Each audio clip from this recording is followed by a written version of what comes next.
Alright, you guys ready? Yeah, I'm you're not ready. doing intro. Oh yeah, sure. God. Welcome back, everybody. After the enormous amount of recognition we've got after the reading of the Fellowship of the Ring, we decided to come back for even more.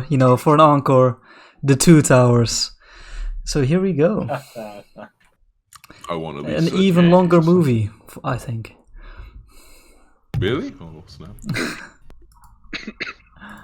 And just as before, we've divided up the characters, and Potrak is starting the narration, and we'll switch that up as it goes. Not the extended edition, we've decided, because we're pussies. Speak for yourself. Because we like stage direction more. The voice. Wait, is Ian? Ian, what happened to your voice? He moved his mic. What do you mean? I moved my mic, so it's actually in a better position. Does it sound any different? What? Do you guys not hear that? Did In a he very sound weird like way, much it sounds a little bit deeper different. than he Yes. normally speaks? He's He just sounds. getting- No. That's Well, not. He's I- not. That's a microphone bug, right? Or are you doing that on purpose? I'm not touching my mic. I'm not changing anything. No, that's a. You sound like you're using a voice modulator. Oh no! Do I actually sound like other people? Yeah, that's weird. You do. You know, seriously, you sound like. Did you turn a knob or something by accident? You got No, like. man. You got like make a No, man. It's the same knob. It's the same. Is this your Aragon voice? I don't know what's happening. Let me rejoin. Sorry, stream. Wait, I thought he actually put on a voice changer. What? Seriously sounded good. Wait, let me move it. It's the same. Oh, he's had this bug before. Is it back to normal again, or still? No, man. Sound like Chris Pratt doing. Just what I sound like, man. In real life. Right. It's not what he sounds like. in real life. I thought he was just trolling us with a voice. Oh my gosh. Oh, okay, it's fixed. It's fixed. No, it's fixed. Immediately could tell by the greetings. It's not. Okay, Oh, now it's cutting out. What? Oh, wait. Talk again. Hello? Oh, there we go. The hello was Okay. good. Is it okay? It is Yeah, it's okay. There we go. Okay, and I Yeah. Oh, technical difficulties. Okay, we're What was good. that? Gonna have to Man, do did, some. it sound, did it sound good though? Really, it sounded like Chris Pratt doing Chris Hemsworth. Like that's Yeah. what it, that's what it That sounded sounds like. good to me. Sounds good to me. Alright. See, Let me know So if it happens. Oh shit! Oh, we go. Oh, come. Give me a okay, second. I thought we were Well, just going. It's three. scene opens. What does it say that? Is Potrak using the correct He's script? ad-libbing. Okay, fair enough. Is he? Potrak, Wait, which one Potrak, is are it? you using It correct says- script? It literally says in Mm. parentheses at the very top of the script. Am I looking at the wrong script? Wrong. Yeah, we Using the decided. IM SDB one. The last Who's- thing. Oh yeah, we're using this. Wait, one. I'm, Yeah. so, Oh, I'm No, sorry. no. I'm sorry, Twitch chat. Okay, we're ready now. Okay. The Lord of the Rings.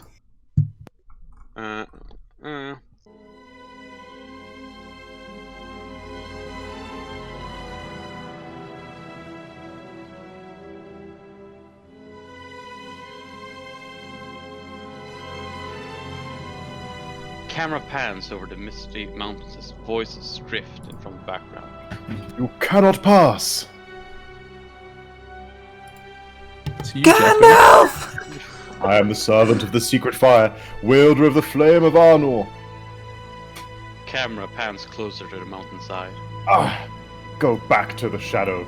The dark fire will not avail you. Flame of Udun. Camera zooms in through the mountain and focuses on Gandalf and the Balrog on the bridge of Khazad-dûm. The Balrog strikes on Gandalf with his flaming sword. Gandalf parries the blow with Glamdring, shattering the Balrog's sword. You shall not pass. Gandalf strikes his staff onto the bridge. As the Balrog steps forward, the bridge collapses from under it, and the demon plunges backwards into the castle. Gandalf, exhausted, leans on his staff and watches the Balrog falls, then turns to follow the others. At the last minute, the flaming whip lashes up from the depths of the abyss and winds around Gandalf's ankle, dragging him over the edge. He clings onto the bridge, but it's straining to keep his grip. You got out, Chris, I think. Did I? Ah! Frodo rushes forward, but Boromir restrains him. No, no! Gandalf! Fly, you fools! Gandalf loses his grip and falls into the chasm. No! He apparently does it again. And he actually does it 3 times. Gandalf! Gandalf falls after the Balrog grabs holds him. Gandalf falls after the Balrog grabs holds of his sword, Glamdring, on his way down. As they continue to plunge into the depths, Gandalf hacks away at the Balrog, even as it thrashes and bounces off the walls. They continue to plunge at great speed, sometimes with Gandalf clinging to the horn of the demon. The battling pair then falls into an enormous cavern and plunges into the water. Just then, Frodo awakens as if from a nightmare. Jesus. Gandalf! What is it, Mr. Frodo? Nothing. Just a dream. Lies back down. Frodo and Sam climbs over the rocky terrain. They look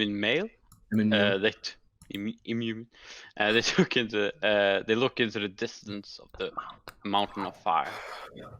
Mordor. There's one place in Middle-earth we don't want to see any closer. And the one place we're trying to get to. It's just where we can't. Let's face it, Mr. Frodo, we're lost. I don't think Gandalf meant for us to come this way. He didn't mean for a lot of things to happen, Sam.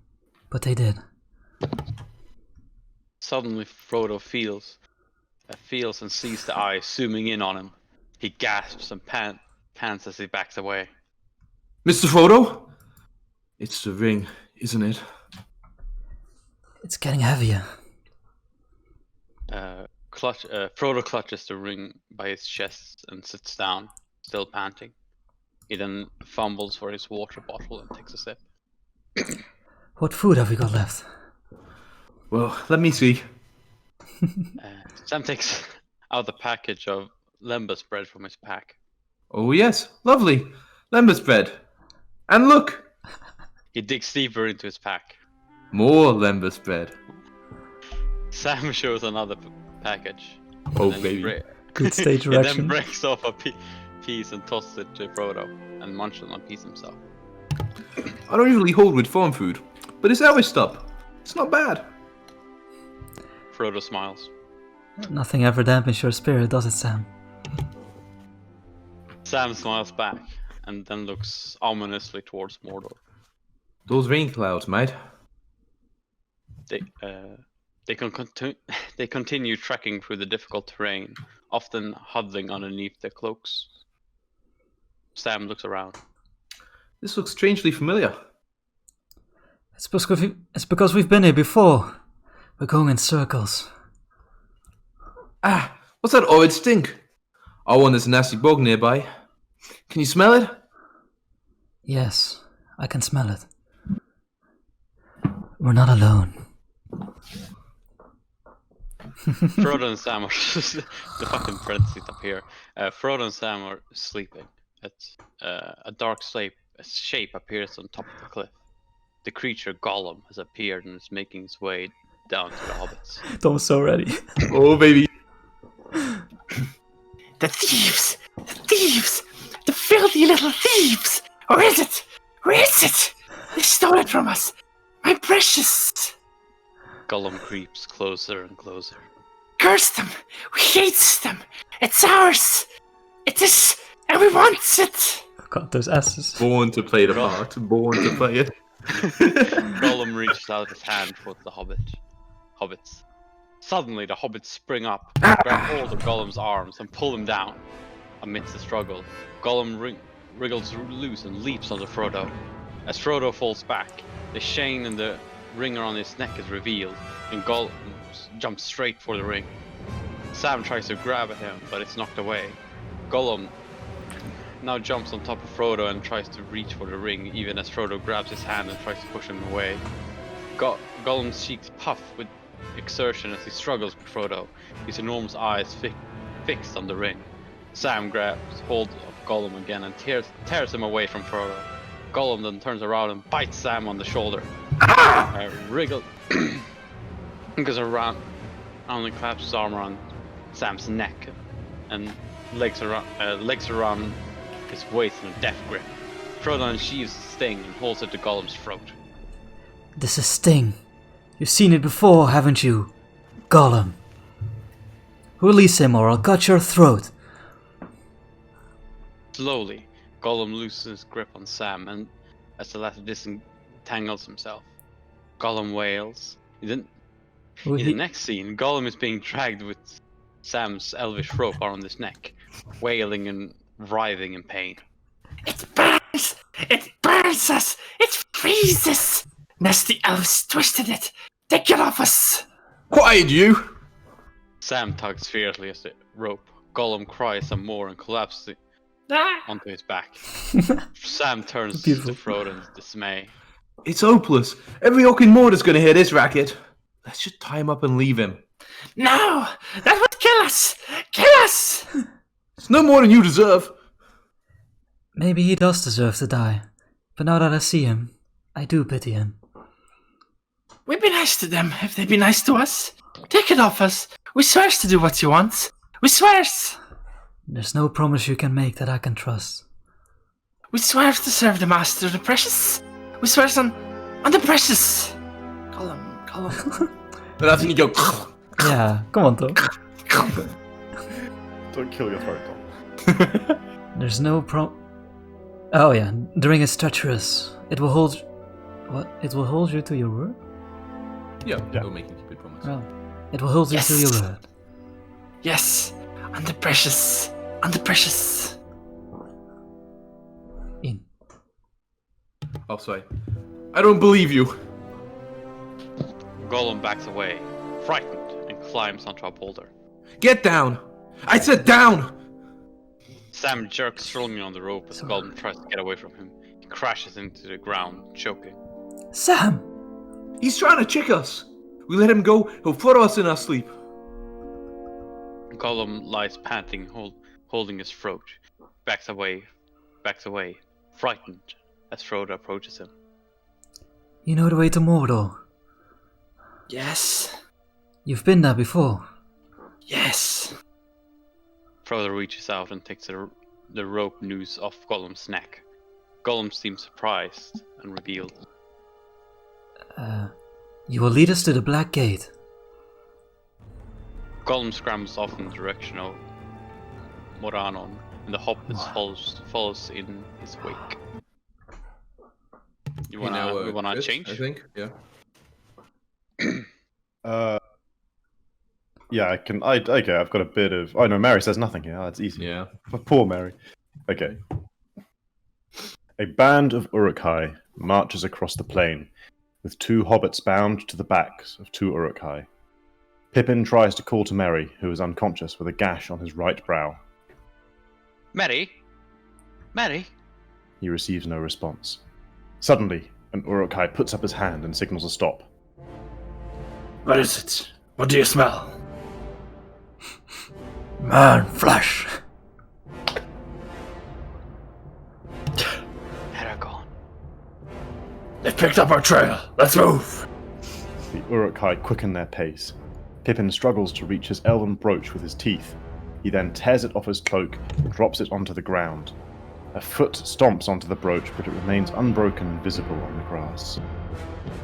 Aragorn is lying with his eyes closed and ear pressed to the ground, listening for the sound of footsteps. Sorry, the pace is quickened. He looks up. Put our scent. Hurry! He runs off. Come on, Gimli! Looks back at Gimli, then runs after Aragorn. Gimli pauses in his steps and huffs. 3 days and 3 nights. No food, no rest, no sign of our quarry but a bare rock can tell. Runs after his companions. The three hunters run across rocks and plains, with Aragorn in the lead, followed by Legolas and Gimli. From time to time, Legolas looks back to make sure that Gimli is keeping up. Aragorn suddenly bends down to pick up an elven brooch from the ground. Not idly do the leaves of Lorien fall. They may yet be alive. Less than a day ahead of us. Come! He runs off again. Gimli stumbles from us, rolls to the ground. Come, Gimli, we are gaining on them. I'm hoisted on the cross country with dwarves and natural sprinters. We are very dangerous over short distances. The trackers come over a hill and pause as they gaze across the plains below. Rohan, home of the Horse Lords. There's something strange at work here. Some evil gift species creatures sets its will against us. Legolas runs ahead and looks out to the horizon. Legolas, what do your elf eyes see? The orcs turn northeast. They're taking the hobbits to Isengard. Saruman. The Tower of Orthanc stands amidst the smoking caverns of Isengard. Saruman stands in his chamber, communicating with Dark Lord through the Palantir. The world is changing. View changes to the Tower of Barad-dûr, with its huge orc armies on a bridge. Who now has the strength to stand against the armies of Isengard and Mordor? To stand against the might of Sauron, and the union of the two towers. Camera pans upwards along the height of the Tower of Barad-dûr until the flaming eye is in view. Together, my lord Sauron, we shall rule this Middle-earth. Trees around Isengard are being ripped down, chopped up, and used to feed huge furnaces. The caverns of Isengard glow with the fires of industry. Sounds of hammering fill the air, and molten iron is poured into casks to forge weapons. The old world will burn in the fires of industry. The forests will fall. A new order will rise. We will drive the machine of war with sword and spear and iron fists of the orcs. We have only to remove those who oppose us. Saruman stands in the midst of a gathering of Dunlanders. The horsemen took your land. They drove your people into the hills to scratch a living off rocks. Murders! Take back the lands they stole from you. Burn every village. Stomp off to destroy the villages of Rohan as Saruman stands coldly still among the stampede. A Rohan village is in pandemonium as people try to escape the oncoming pillage. It will begin in Rohan. Too long have these peasants stood against you, but no more. A woman with her hand on a horse calls out to her children. Let's say, Tom, you're Morwen, Ian, you can do Freda, and Jacko, you're Eothane. Okay. I'm Fredo. Eothane, you take your sister. You'll... let me restart that. Your woman. I mean, this is a older woman, right? Yeah, she's The putting mother, the yeah. two children No, on the it horse, was like you know. very much went in two different directions there in like Yeah. very quick succession. Eothane, you take your sister. You'll go faster with just two. As Morwen puts her onto the horse in front of her brother. Papa says Eothane must not ride Gerulf. He is too big for him. Listen to me. You must ride to Edoras and raise the alarm. Do you understand me? Yes, ma. I don't want to leave. I don't want to go, Mama. Freda, I will find you there. A woman screams, "Ah!" Quickly, The children ride off. go, Morwen child. looks after them. Dunlanders, well actually she just stopped looking after them, it's a badly dubbed line. Dunlanders and Uruk-hai enter the village, burning everything in sight, as the Rohirrim scream and run in all directions. Eothane and Freda weep as they look back from a distance.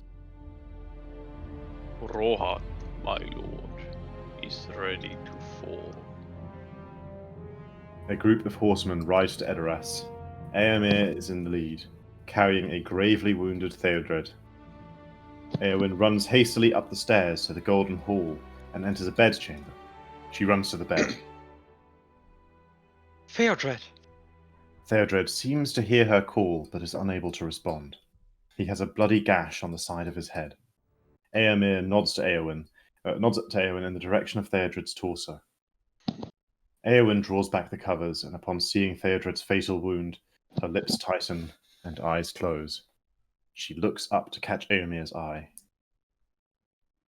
Eomer and Eowyn are speaking to Theoden King, who sits motionless on his throne, wizened and aged beyond his years.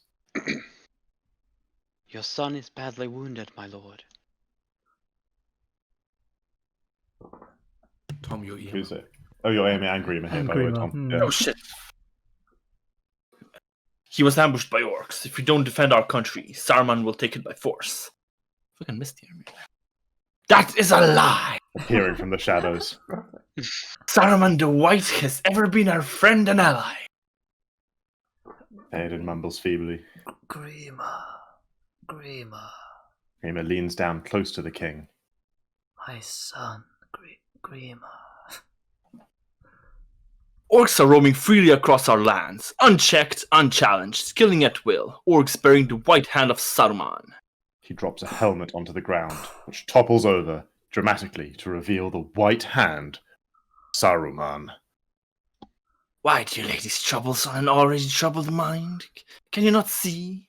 Your uncle is worried by your malcontent, your warmongering. Warmongering? Eomer grabs Grima and pins him against a pillar. How long is it since Saruman brought you? What was the promised price, Grima? When all the men are dead, you will take your share of the treasure? Grima's eyes flicks to the right, watching Eowyn as she walks by. Eowyn stops to stare back for a moment before departing from the hall, totally creeped out. Eomer jerks Grima again and clutches his hand around Grima's jaw. Too long have you watched my sister. Too long have you haunted her steps. Grima's eyes look to the left and relax as Eomer is suddenly pulled off Grima by his thugs. You see much, Eomer, son of Eomund. Too much. The thugs punch Eomer in the stomach. You are banished forthwith from the kingdom of Rohan under pain of death. Ah! Uruk-hai and orcs continue to march across the plains with their hobbit captives, as Aragorn, Legolas, and Gimli hot on their pursuits. Ooh, Gimli's coughing. Bad timing. Keep breathing. That's fucking wrong. Take two. Keep breathing. That's the key. Breathe. They've run as if the very whips of the masters were behind them. They continue running over vast distances. The Uruk-hai and orcs halt at nightfall, many panting with exhaustion. We're not going no further till we've had a breather. Got a fire going! As the orcs and Uruk-hai take their rest, Pippin crawls over towards Merry. Mary? Mary? Merry opens his eyes. I think we might have made a mistake leaving the Shire, Pippin. A group of orcs chops down the trees nearby for firewood. Low groans and rumbles start to emerge from the forest. Who's making that noise? Merry looks towards the forest. It's the trees. What? Do you remember the old forest on the borders of Buckland? Folk used to say that there was something in the water that made the trees grow tall and come alive. Alive? Trees that could whisper, talk to each other, even move. Ah, Styron, we had nothing but maggoty bread for 3 stinking days! Wait, can I do Snark? Yeah, you can do Snaga. Pick up Snaga. Yeah! Why can't we have some meat? He rests his eyes on the hobbits. What about Yeah, them? go. They're fresh. They're not for eating. What about their legs? They don't need those. Oh, they look tasty. Uglak shoves at the orcs. Get back, scum! The other orcs are getting restless. Guard them up! Snaga moves towards the hobbit with his blade drawn. Just a mouthful. No! Pippin and Merry recoil in fright. Ugluk jumps up on the orc and cuts off his head, which bounces off the hobbit's shoulders. Looks like meat's back on the menu, boys! The Uruk-hai and orcs cheer and started tearing into the fresh meat, intestines flying, taking their eyes off the hobbits for a while. Pippin, let's go! Their hands still bound, the hobbits try to crawl away. Suddenly, a foot comes down on Merry and Pippin is turned onto his back. Brandish your blade in front of Pippin's face. Go on, call for help. Squeal. No one's gonna save you now. Suddenly, despite what Krishnak was expecting, a spear pierces the orc's back. Mayhem ensues as riders of Rohan burst out from their hiding places and ambush the orcs. Pippin! gestures to them to make their escape. The hobbits try to escape from the pandemonium of the forest, dodging bodies and stomping feet. Suddenly, Pippin turns onto his face and looks up to a pair of thrashing hooves bearing down on him. Muted. It didn't pick up. Disco cutting you off. It's a microphone. Perfect. Okay, give me like 10 seconds. I need to switch my headset. Yeah, I heard the sound of the battery running out a second ago. That's a very rip sound.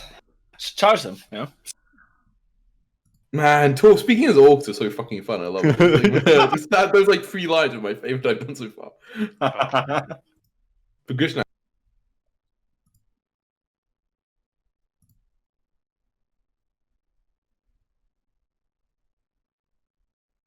He's like the main antagonist of Two Towers. Yeah. Makes sense. It's interesting, yeah. I always think Saruman's like a side villain, but he's really like the main villain. I don't know.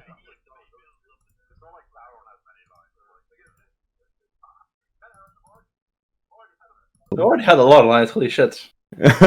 Fucking speaking to myself. And Tom's lines are like all the ones that are worst on the throat. It's like, okay, now do Smeagol. Oh yeah. Now do Grima. Now do Uruk-hai. Like, you know. You did a really good Grima though, Tom. Yeah, it did. Yeah, like born to play Grima. not sure. Born. with the whole Eomer then Grim, I'm not sure it was consistent for like a. I think Yeah, you nailed it. Right, Jacko, I you don't think got to they get webcam see back each other on. again, It's right? Jacko's webcam working? Oh, yes. No, they don't. No, they don't. I see no Yako. I will need some tea. I think Eomer is like gone until obviously. He bumped into Aragorn Legolas. Eomer just He doesn't talk much with Grima. He doesn't talk much with Grima though. Yes. No, he doesn't. I don't think he talks with Grima anymore at all. Never like just them. They're in the same scene, like when they go to Isengard. No, because he got yeah, he got banished now, and then he comes but back like, for the at the final start of the fight. next Yeah, movie, they meet again. He comes back after okay, Grima's for already extended. run off. Yeah, for Yeah, the extended edition. Yeah, that's true. Anyway, we I think good? part of Alright, it is Tom's gone. standard edition, because that's where they find a Palantir, right? So they must. Yeah.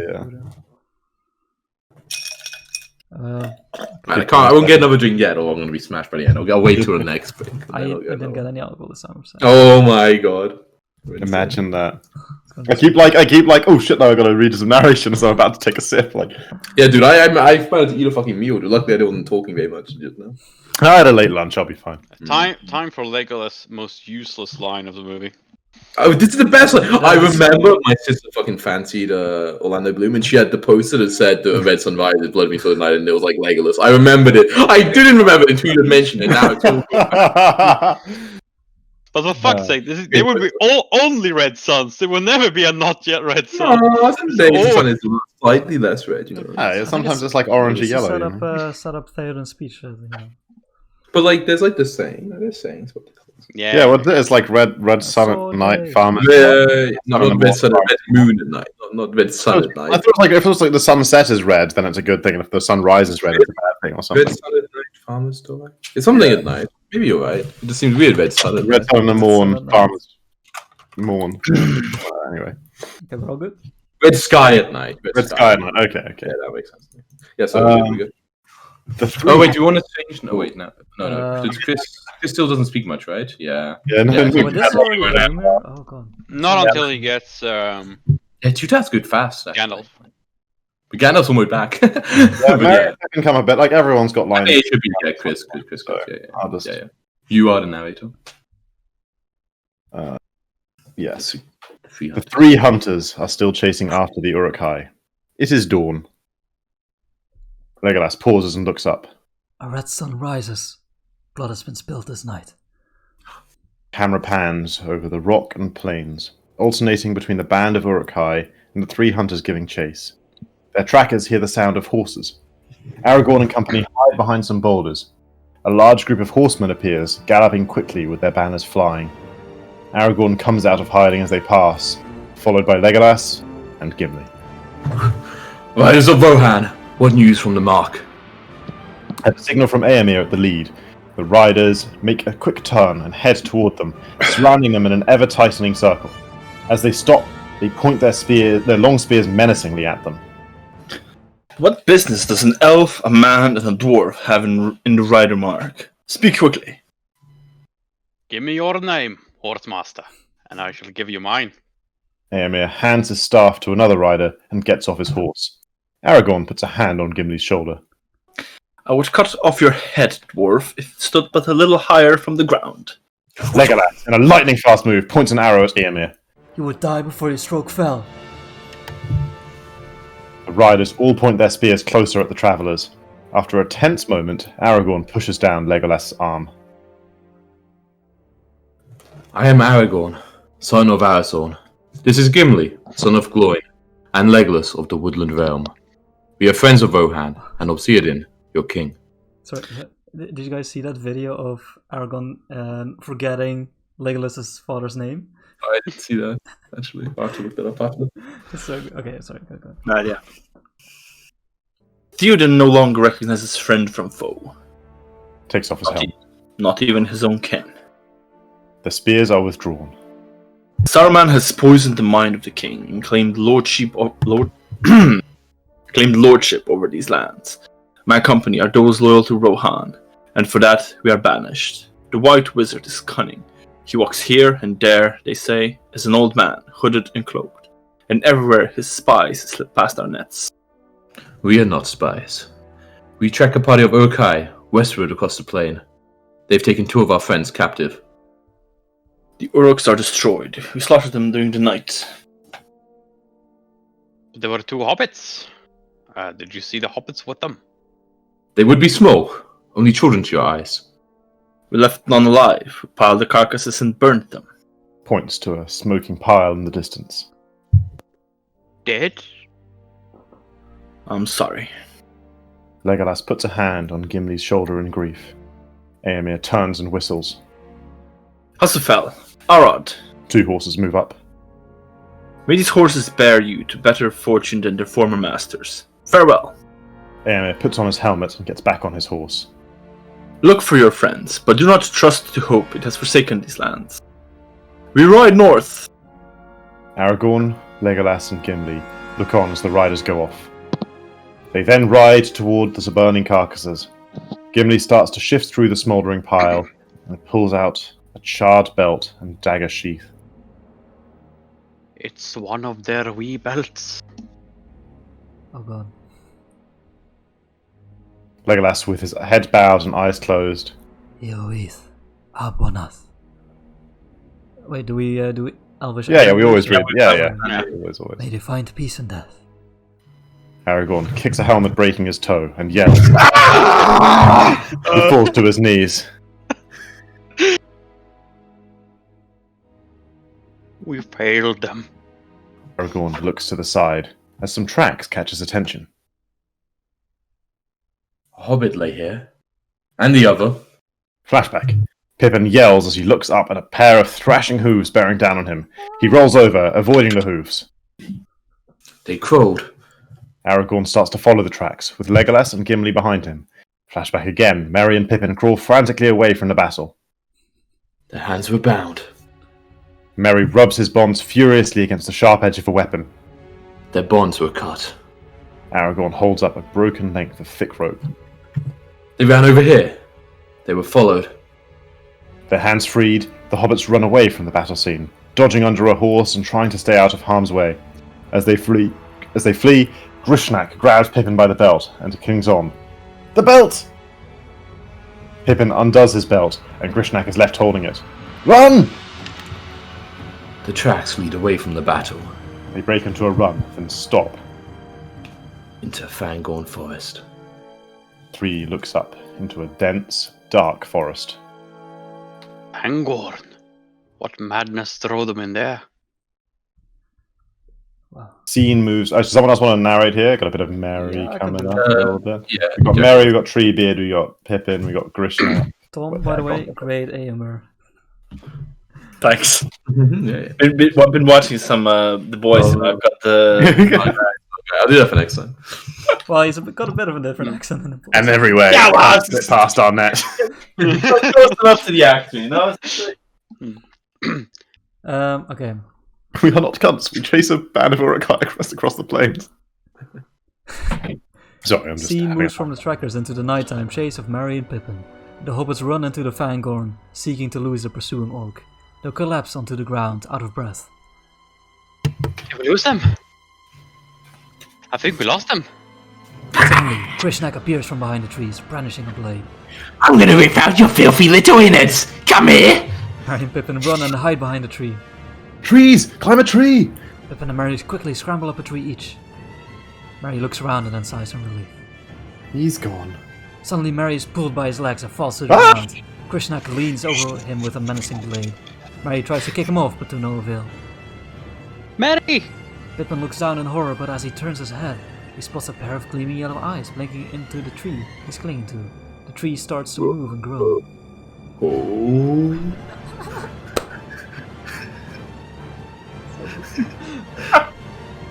Did you do the aria? There we go. Pippin loses his grip in fright and grabs at the air futilely as he falls. The tree catches him before he hits the ground. Let's put a maggot hole in your belly! Suddenly he senses something behind him, and as he looks up, the tree stomps and squashes him onto the forest floor. Run, Merry! Merry tries to run away, but is scooped up by the tree. The Treebeard looks at the creatures in his hands. Little orcs! Boom! Talking, Merry. The tree is talking. Tree? I am no tree. I am an ant. Treebeard stomps slowly through the forest. Tree herder. A shepherd of the forest. Don't talk to it, Merry. Don't encourage it. Tree bird, some call me. And whose side are you on? Side? I am on nobody's side, because nobody's on my side, little orc. Nobody cares for the woods anymore. We're not orcs, we're hobbits. Hobbits? Never heard of a hobbit before. Sounds like orc mischief to me. Treebeard tightens his hold on the hobbits and squeezes them. Merry and Pippin whimper in pain. They come with fire. They come with axes. Gnawing, biting, breaking, hacking, burning. Destroyers and usurpers. Curse them. You don't understand. We're hobbits. Halflings. Shire folk. Maybe you are, and maybe you aren't. The White Wizard will know. The White Wizard. Saruman. Treebeard drops them on the ground and the hobbits look up at the White Wizard. Following Gollum, Frodo and Sam reach the end of Emyn Muil and see that Mordor is now closer. Very different voice now. Oh yeah, maybe we should... You Podtrax read or Yeah, Tom sure. or Tom's Gollum. So. I'm Gollum, man. oh yeah, no, of course he is. Yeah. Podtrack read then. Okay, see? We have let you out! Hurry, hobbits, hurry! Very lucky we find you. Gollum jumps on a rock. Frodo walks past. Gollum shrinks as Sam draws near. Nice hobbit. Gollum leaps after Frodo, putting a white breath between him and Sam. Birth, whatever. Sam's foot slipped into muck. Oh, it's a bog. He's led us into a swamp. A swamp? Yes. Come, master.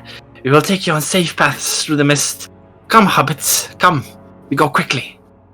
Gollum looks back and gestures for the hobbits to follow. I found it, I did. The way through the marshes. Orcs don't use it. Orcs don't know it. They go around for miles and miles. Come quickly. Swift and quick as shadows we must be. The marshlands stretch for miles and miles as far as the eye can see. The hobbits and Gollum appears as little specks. As the three picks their way gingerly through the marshes, they see faces floating in the water, still, rotting and pale, and flickering flames in the swamps. There were dead things. Dead faces in the water. All dead, all rotten. Elves and men and orcs. A great battle long ago. Gollum turns to face the hobbits. The dead marshes. Yes, that is their name. This way, don't follow the lights. Don't follow. Sam's foot slips again into the water. Whoa. Careful now, or hobbits go down to join the dead ones and light little candles on their own. Off their own. Frodo is drawn to one of the faces in elven armor. He stares at it intently, until suddenly its eyes open and Frodo falls face down into the water. Frodo! Frodo is in the water and sees many faces of the dead, no longer still, but screaming and grasping, their rotten robes and hair flowing against their gruesome faces. Their hands are reaching for him. Suddenly he is grabbed from behind. Frodo stutters and gasps for air as Gollum pulls him out of the water. Frodo looks at Gollum in perplexed gratitude and disbelief. Oh, sorry. Gollum. Don't follow the lights. Gollum crawls away. Sam runs to Frodo's side. Mr. Frodo, are you alright? Frodo lies panting, staring at Gollum. Nightfall. Frodo is asleep, but Frodo is still awake. He is holding the ring in the palm of his hand, stroking it, mesmerized. Suddenly he hears Gollum.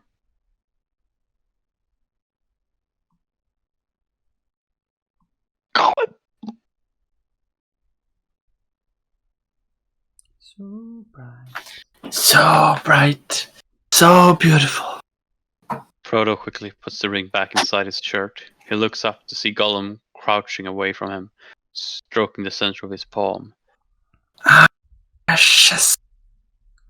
What did you say? Master should be resting. Master needs to keep up his strength. Frodo moves over and crouches in front of Gollum. Who are you? Mustn't ask us. Not his business. Gollum. Gandalf told me you were one of the river folk. Gold be heart and hand and bone. Gold be travellers far from home. He said your life was a sad story. They do not see what lies ahead when sun has failed and moon is dead. You were not so very different from Hobbit once, were you, Smeagol? Gollum looks up slowly. What did you call me? That was your name once, wasn't it? A long time ago. My name. Smeagol? Suddenly the piercing cries of the Nazgul are heard overhead. Okay, never mind. Heard overhead.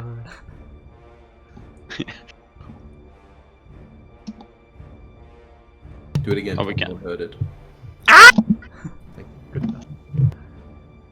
Black Riders!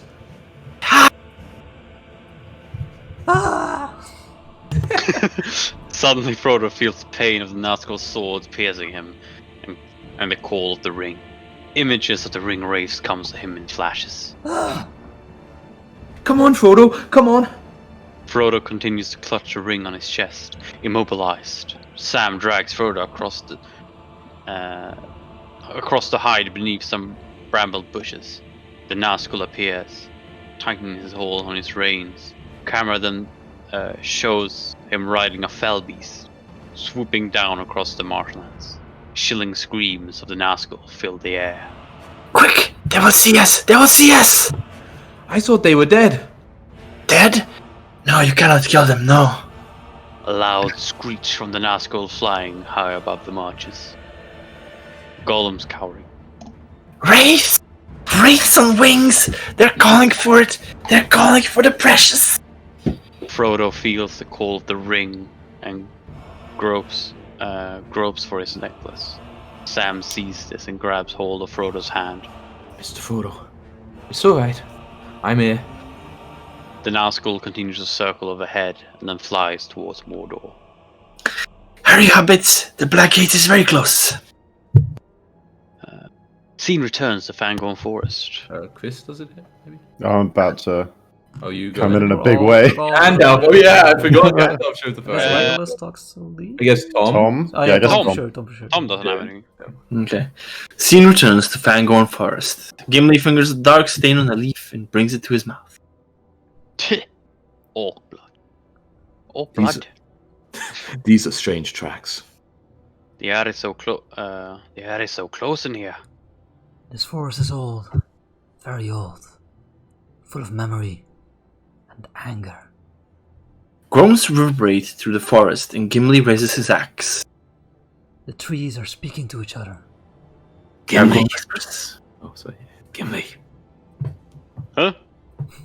Aragorn gestures. Lower your axe. Gimli lowering his axe slowly. Oh. Asgon, Nana Nanas. Something's out there. Manzanich, what do you see? Close up of Legolas's eyes. The White Wizard approaches. Do not let him speak. He will put a spell on us. Aragorn wraps his hand around the hilt of his sword. Gimli tightens his hold on his axe, and Legolas notches an arrow to his bow. We must be quick.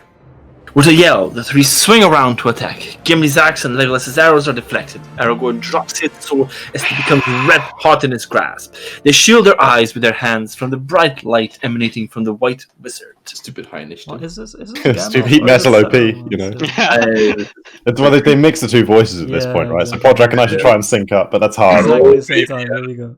You are tracking the Tracking the footsteps of hobbits. 2 young hobbits. my brain!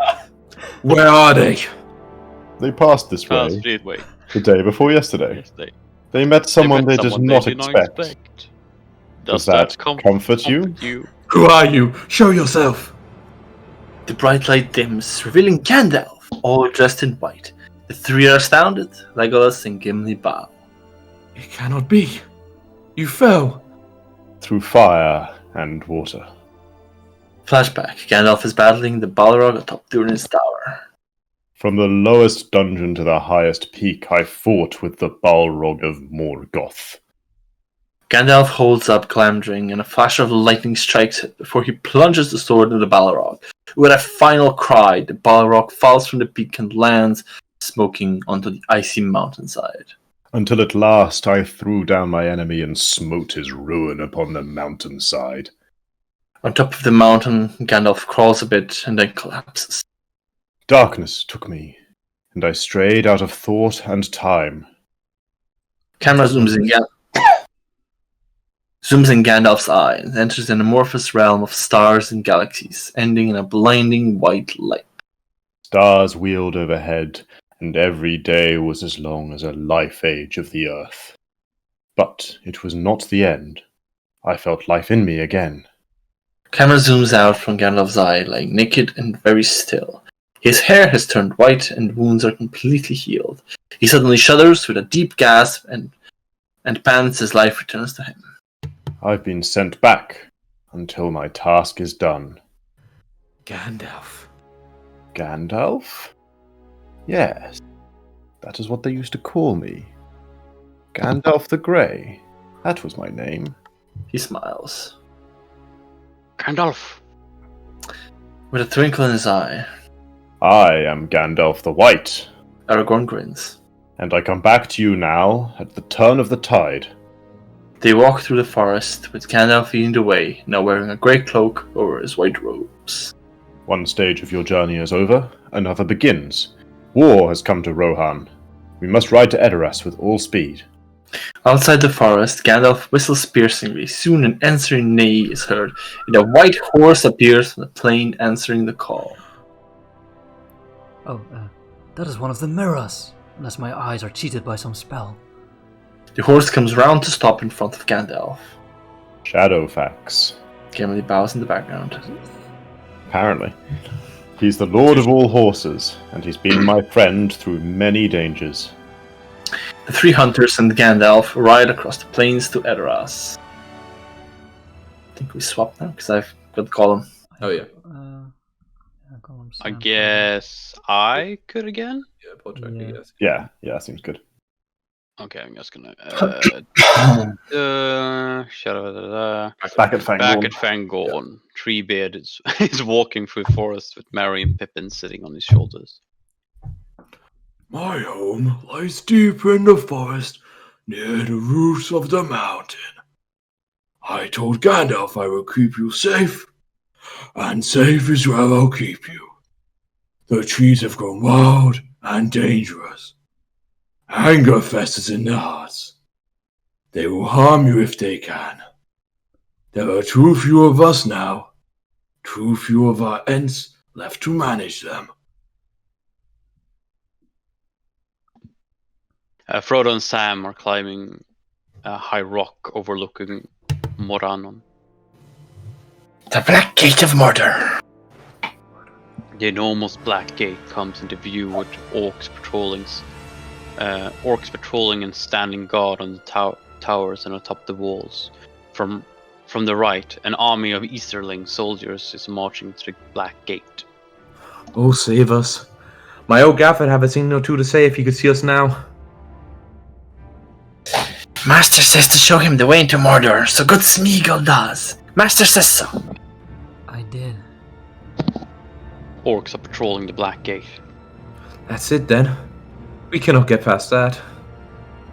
A command is heard, and an orc sounds a horn, signaling for the gate to be opened. 2 enormous cave trolls stretch and growl, and then pull the mighty gate open. Look! The gate. It's opening. I can see a way down. He moves closer to the edge, and suddenly the rocks underneath him give way as he falls. Sam, no! Frodo goes after Sam.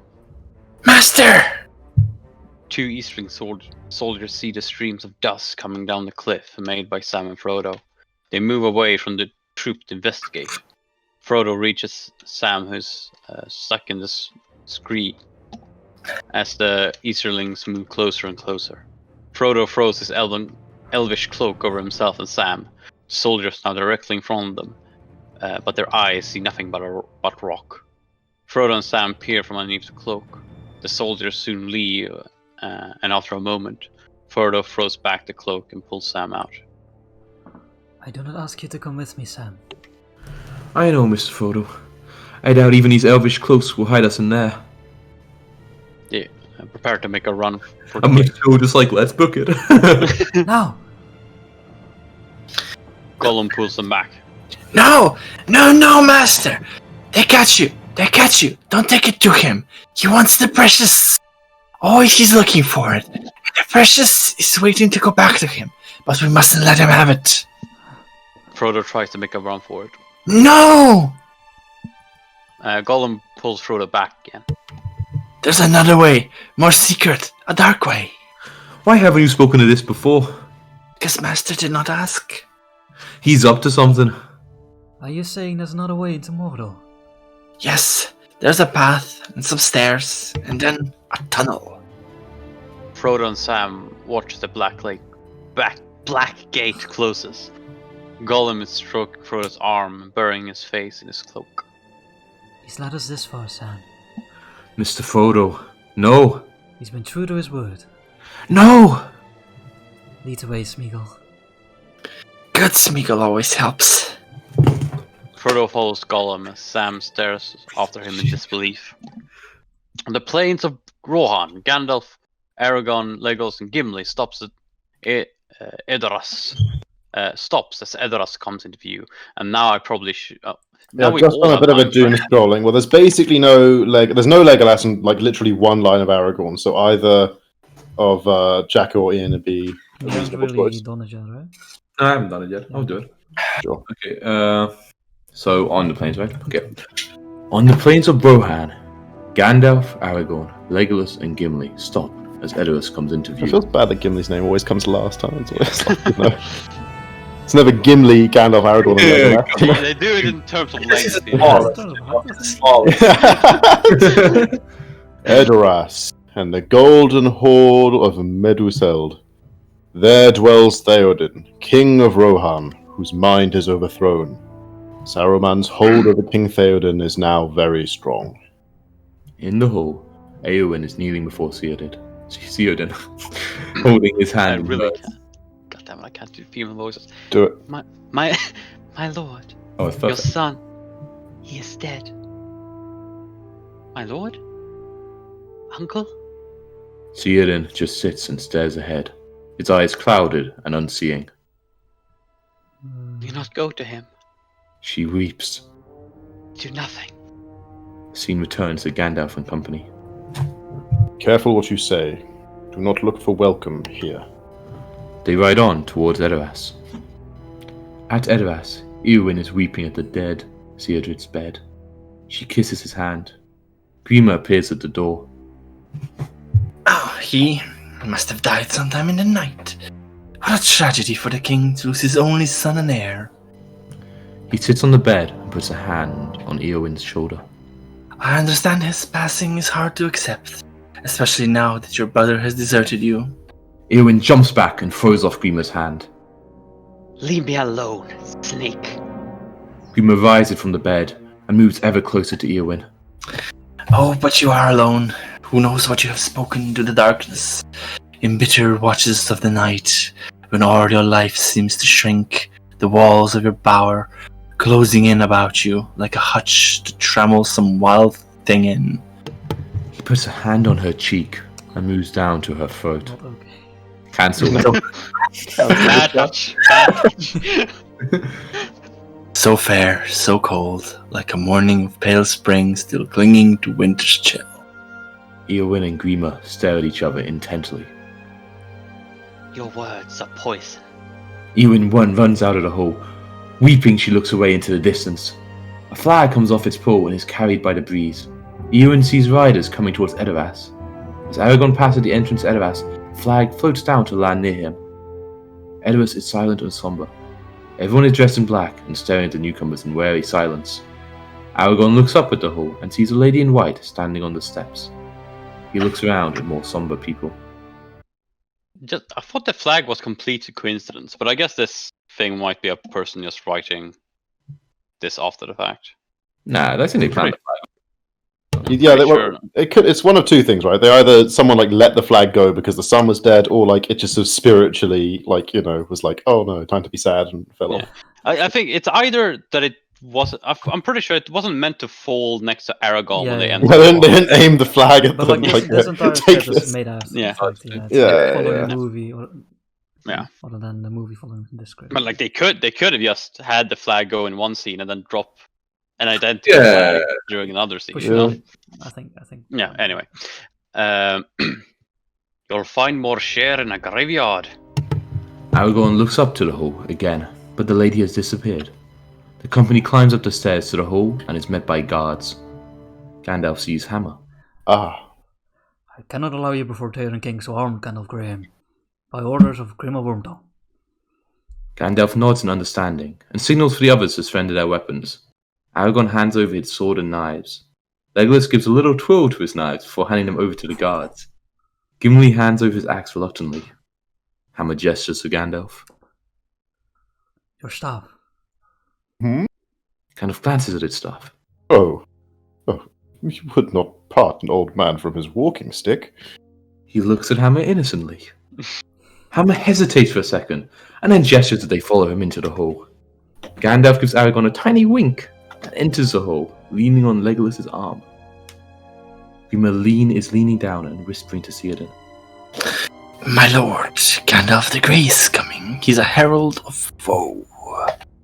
The courtesy of your hall is somewhat lessened of late, Theoden King.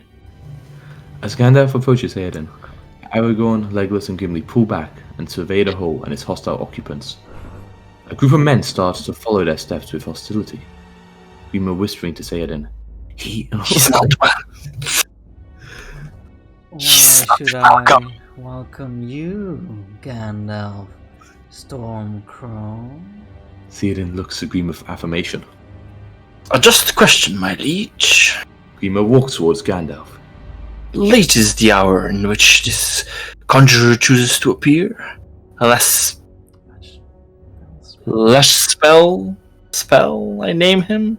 Ill news is an ill guest. Be silent. Keep your forked tongue behind your teeth.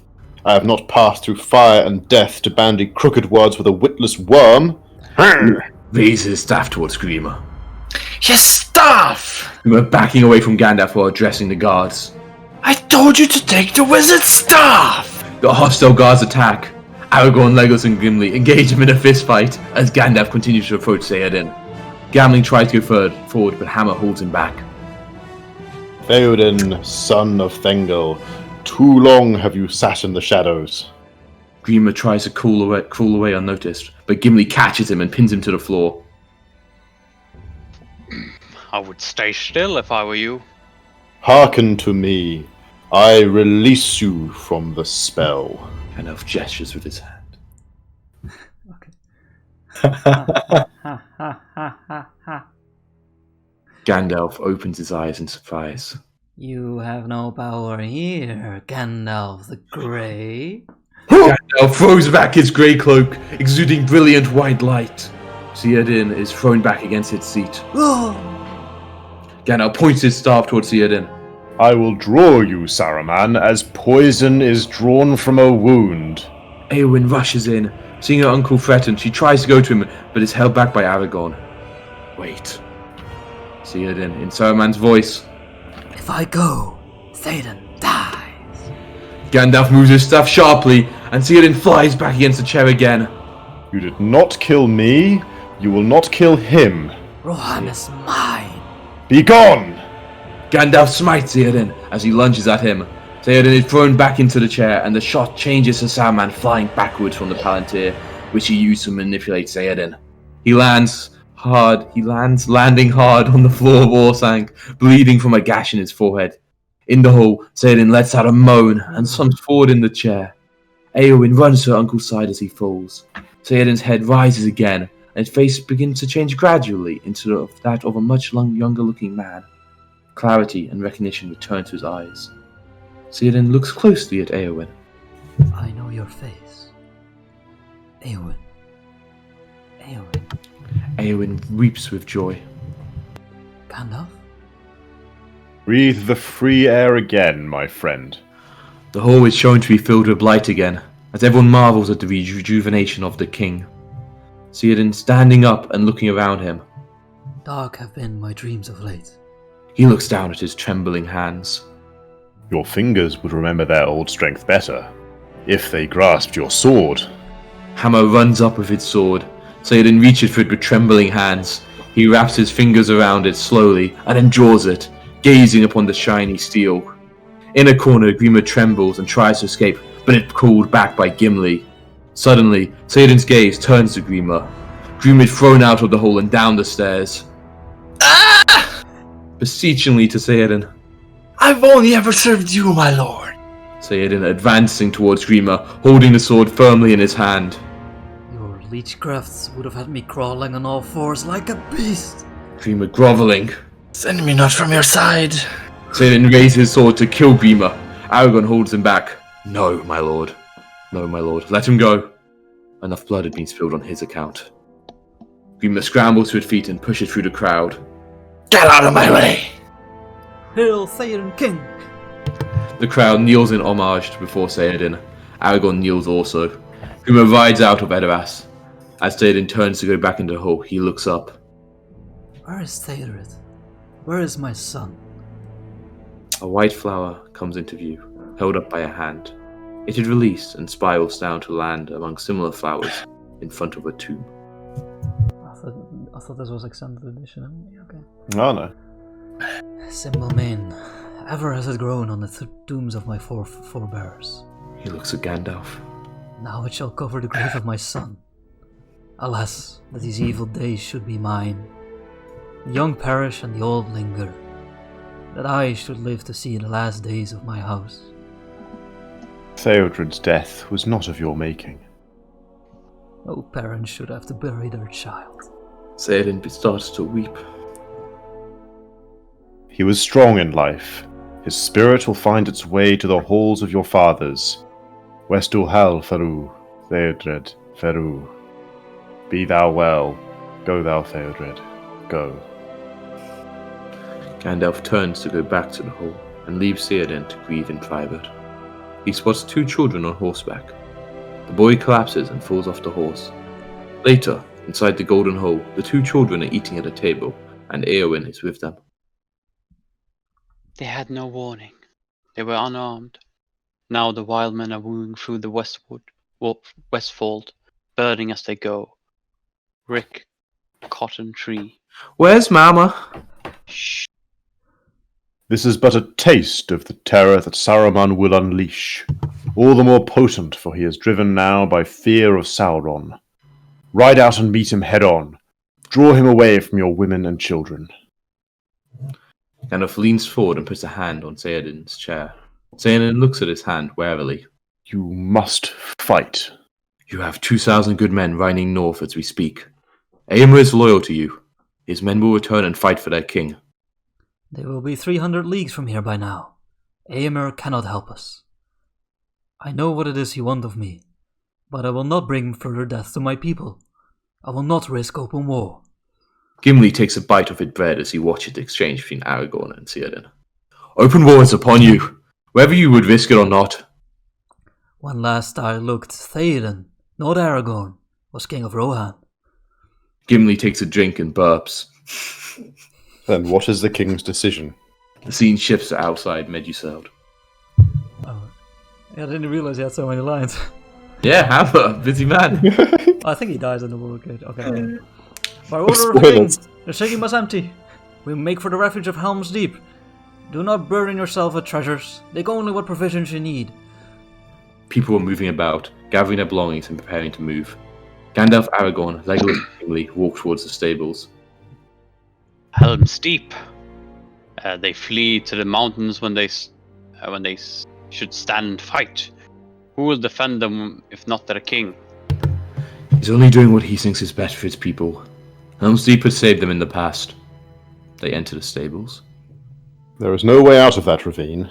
Theoden is walking into a trap. He thinks he's leading them to safety. What they will get is a massacre. Theoden has a strong will, but I fear for him. I fear for the survival of Rohan. He will need you before the end, Aragorn. The people of Rohan will need you. The defenses have to hold. They will hold. Gandalf turns to Shadowfax and strokes him. Grey Pilgrim. That's what they used to call me. 300 lives of men I've walked this earth, and now I have no time. With luck, my search will not be in vain. Look to my coming at first light on the 5th day. At dawn, look to the east. Aragorn opens the stall gates. Go! Legolas jumps back as Gandalf rides out of stable and over the plains of Rohan. Do you want That's to change? Last Gandalf for a while, right? Yeah. Can I get like a drink? We have, like, a... Yeah. I'll switch back my hand. By the way, like that is wrong, right? Like if they hadn't gone to Helm's Deep and tried to fight an open land, they would have been fucking crushed, right? Like they were outnumbered so hard. Absolutely, yeah. No way. Like, But I mean, in a way, at this point, the army of the Uruk-hai isn't quite ready yet, right? yeah, but Aragorn doesn't see them until they he. ride to Isengard, but Isengard is like in a crazy fortress. But the But thing, like, I think it's more like Gandalf's drive the plan was- Dunlanders out of his land. Oh, drive the What is- Yeah. I think Let's go Gandalf's face plan it. was to do basically what the Rohirrim did in the Return of the King, right? Like gather the horsemen, and then like that army would have decimated the Uruk-hai, I think. They had a lot of big that army spears. would have decimated. Like really, what they needed was so many of them. the hill was OP. That's what he needed. Like Helm's Deep, although like I mean, good cavalry against some shitty infantry. Okay, you know, also, wreck well, shit, you know. Okay, while Ian goes, we'll discuss here. Hammer, MVP. Did he deliberately let Gandalf keep his staff? 100%, Did he know yeah, what he yeah, was doing? because he Like, didn't can want to you- interfere in the book, fight. I'll go in a minute. In the books, like he like actually like looks at Gandalf and he like kind of like Yeah. he says I trust you basically. Yeah. But also I didn't realize this was in the film. yeah. Also, when Aragorn like doesn't want to give him the sword, and then he tells him the sword is fucking like Isildur's, and he's like, what the fuck? And then like Gimli's like, okay, I'll put it here if Isildur's sword is next to it, whatever. Anyway, And we're And waiting for you to drink him. maybe I need to just get me some Lord of the Rings audiobooks and listen to that next. Ooh, it sounds like a good idea. I haven't read the books since elementary school. It's just the introductionary part is so long with the I think it will be so good. Like, Ooh, the stuff perfect.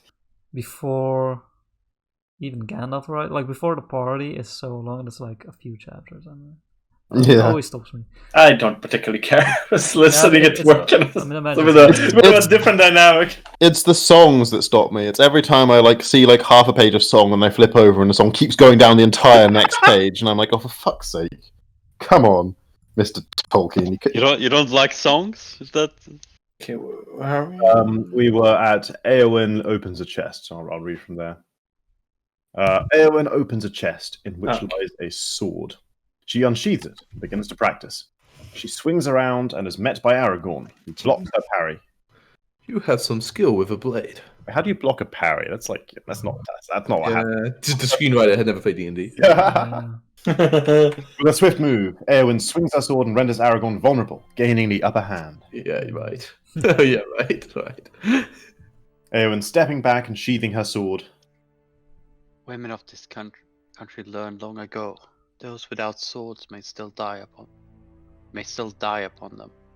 I fear neither death nor pain. What do you fear, my lady? A cage, to stay behind bars until I use an old age accept them, and all chance of valor has gone beyond recall or desire. You are a daughter of kings, a sure maiden of Rohan. Sheathes his knife. I do not think that would be your fate. He bows, and Eowyn gazes after him longingly as he walks away. Well, I'm not envious of having to play Eowyn. She always she speaks so Shakespearean, you know. I like that. The people of Rohan are moving out of Edoras towards Helm's Deep, with Theoden leading the way. At Isengard, Garima confers with Saruman, holding a cloth to his mouth. Theoden will not stay. That's not the right voice. Theoden will not stay at Edoras. It's vulnerable. He knows this. He will expect an attack on the city. They will flee to Helm's Deep, the great fortress of Rohan. It is a dangerous road to take through the mountains. They will be slow. They will have women and children with them. Saruman's eyebrows rise in response. He walks through the depths of Isengard and gives orders to an orc.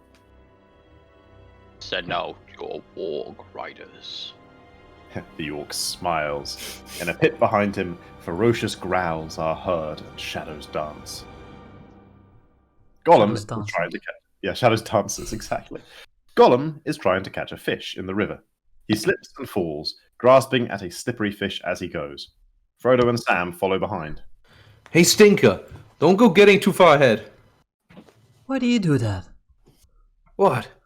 Call him names, run him down all the time. Because that's what he is, Mr. Frodo. There's not left in him but lies in deceit. It's the ring he wants. It's all he cares about. Frodo glares at Sam. You have no idea what it did to him. What it's still doing to him. He walks past Sam and stops. I want to help him, Sam. Why? Because I have to believe he can come back. You can't save him, Mr. Frodo. Frodo snaps at Sam. What do you know about it? Nothing. Sam walks away, slowly. I'm sorry, Sam. I don't know why I said that. Sam looks back at Frodo with tears in his eyes. Oh. I do. It's the ring. You can't take your eyes off it. I've seen you. You're not eating. You barely sleep. It's taking a hold of you, Mr. Frodo. You have to fight it. Frodo grows angry again. I know what I have to do, Sam. The ring was entrusted to me. It's my task. Mine, my own. He walks away. Can't you hear yourself? Don't you know who you sound like? Frodo continues to walk away without looking back. Nighttime. Frodo and Sam are asleep.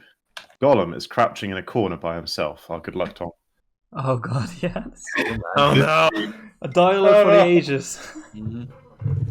You gotta have distinct voices. Yeah, you gotta have distinct voices. Corrections here, Tom. It's just entirely yours. Take it away. Okay, It's just 1.5 page, don't worry about it.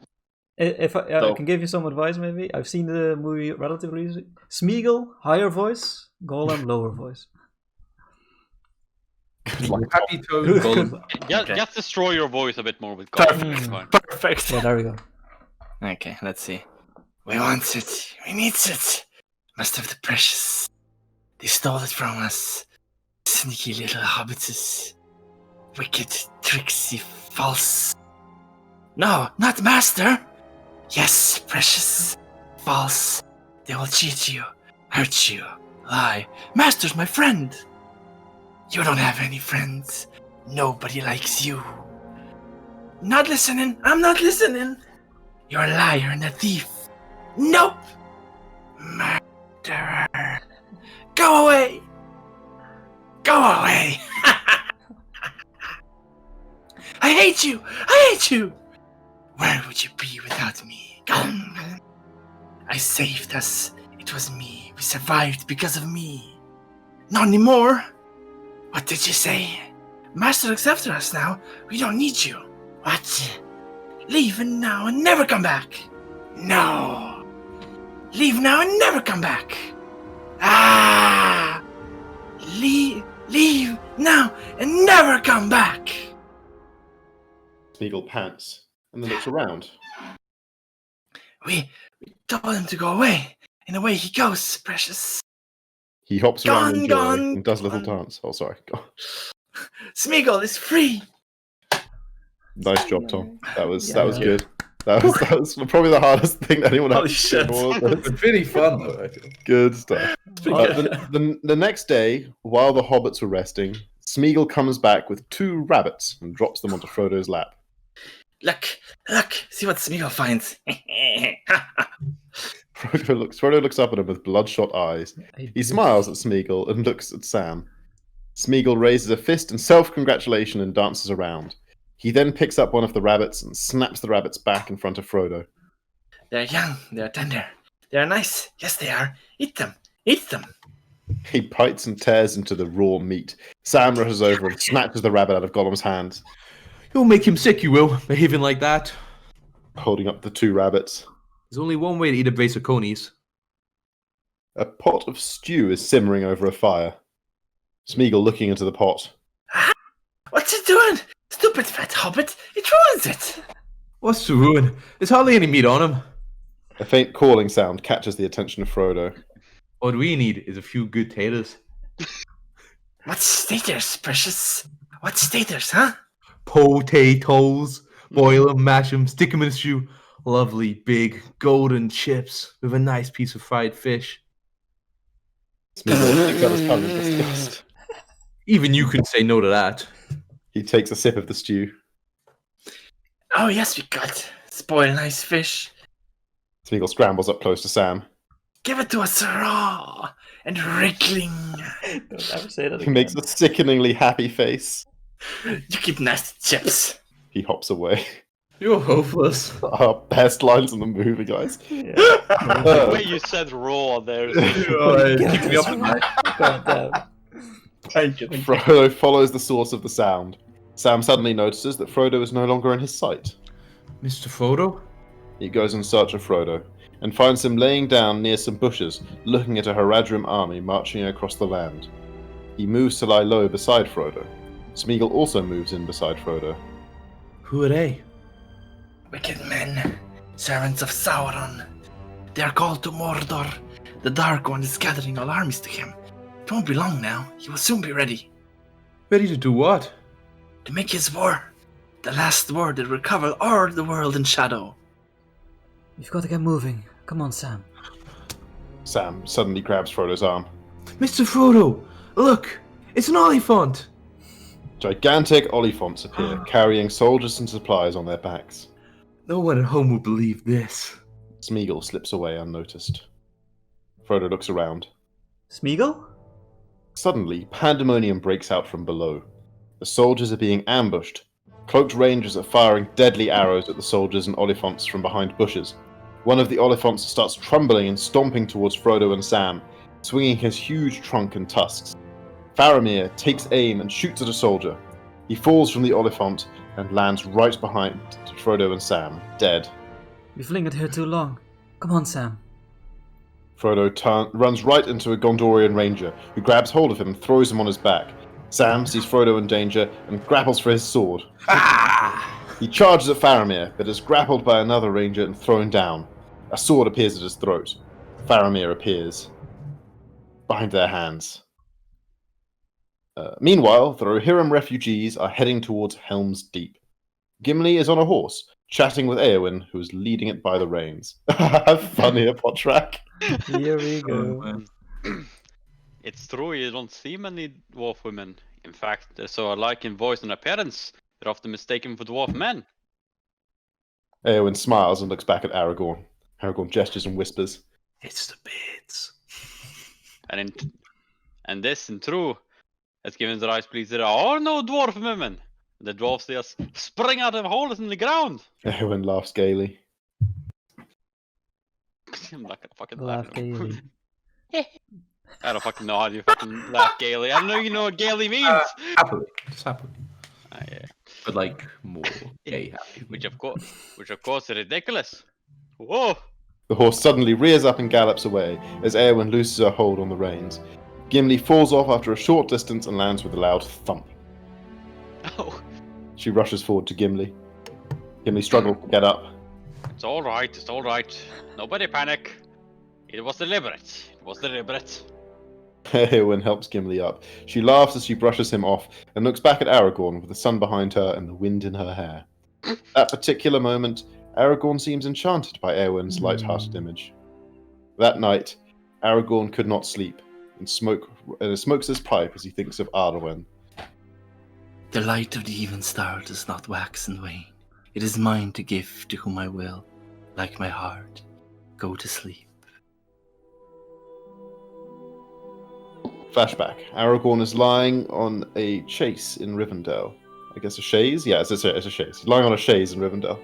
He opens his eyes. It's like a long reclining thing. Yeah, like you'd go to lie on a therapist. You like lie on the ceiling and talk about. Aragorn's lying on a chaise in Rivendell. He opens his eyes and sees Arwen before him, smiling down at him. I am asleep. This is a dream. Arwen bends down to kiss him. Oh, baby. Then it is a good dream. Sleep. Kisses him lightly on the lips, and then steps away to look out upon Rivendell.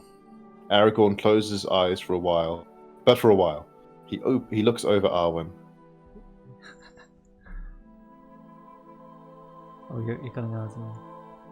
That's what I mean by the message. In Lupnish, Ninio, and Talifa. You told me once that this day would come. Arwen turns to look at Aragorn. We vethet na ionat. Boy bedish go Frodo.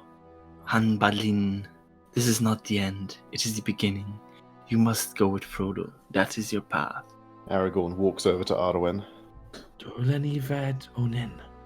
My path is hidden from me. Si Pelianen Ivadna Daelin. Si Boe u Tchanathak. It is already laid before your feet. You cannot falter now. Arwen. Arwen hushes him, resting her fingers on his lips. As her hands move down to rest on the Evenstar pendant around Aragorn's neck, he clasps her hand in his, and they gaze into each other's eyes. I Wistilishnat Estelio Han, Estelio Amen. If you trust nothing else, trust this. Trust us. They kiss. Oh, apparently, we're already like halfway. Crazy. Yeah. The next day, on the journey to Helm's Deep, Eowyn is walking alongside Aragorn. Where is she? The woman who gave you the Yule. Aragorn smiles and says nothing. Flashback. Elrond is speaking to Aragorn in Rivendell before he sets out with the Fellowship. Elrond. Our time here is ending. Arwen's time is ending. Let her go. Let her take the ship into the west. Let her bear away her love for you to the undying lands. There it will be evergreen. But never more than a memory. I will not leave my daughter here to die. She stays because she still has hope. She stays for you. She belongs with her people. Aragorn and Arwen are together before the Fellowship departs. Ireren imen menagu isel. Heo af ani aneaf. You have a chance for another life. Away from war, grief, despair. Why are you saying this? I am mortal. You are elf-kind. It was a dream, Arwen. Nothing more. He takes Arwen's hand to return the Evenstar necklace to her. This belongs to you. Arwen closes Aragorn's hand over the Evenstar.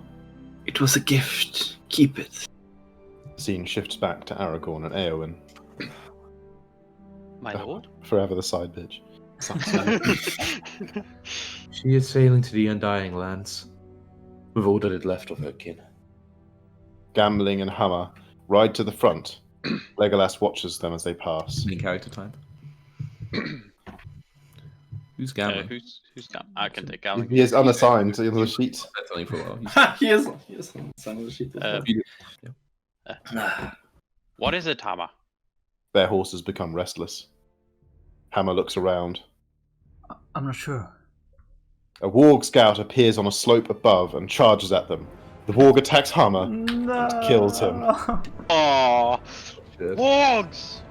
Just as it starts to turn on Gambling, Legolas runs over and kills the warg with an arrow. He then draws his knife and kills the orc. A Shouts scout! Aragorn. Oh, what is it? What do you see? Aragorn runs back to Theoden. Wogs, we are under attack. Hearing the alarm, the villagers begin to cry and panic. Get them out of here. All riders to the head of the column. Gimli turns trying to mount Arod. Oh, baby, who's out? Come on! Get me up there! I'm a rider! Gimli gets onto the horse with some help. Legolas gazes into the distance and sees many warg riders coming fast towards them, kicking up dust trails as they go. Theoden to Eowyn. You must lead the people to Helm's Deep, and make haste. I can fight. No! You must do this for me. Eowyn holds Theoden's gaze for a moment, then turns to attend to the villagers. Theoden says to his men, Follow me! Yeah! Gimli tries to get Arod to move. Forward! Charge forward! March forward! Arod moves off with Gimli seated rather unsteadily. That's it. Go on. Eowyn to the villagers. Make for the lower ground. Stick together. She looks back at the Rohirrim and sees Aragorn on Hasufel. They hold each other's gaze for a moment before Aragorn turns to join Theoden. Eowyn departs with the villagers in the opposite direction. Legolas takes aim at the distant target and fells a warg rider. He draws another arrow and kills another. Just as he reaches for a third arrow, he sees Theoden and company approaching. He quickly runs up and mounts Arod with a smooth leap, it's bad in the CGI, and joins the fray with Gimli behind him on horseback.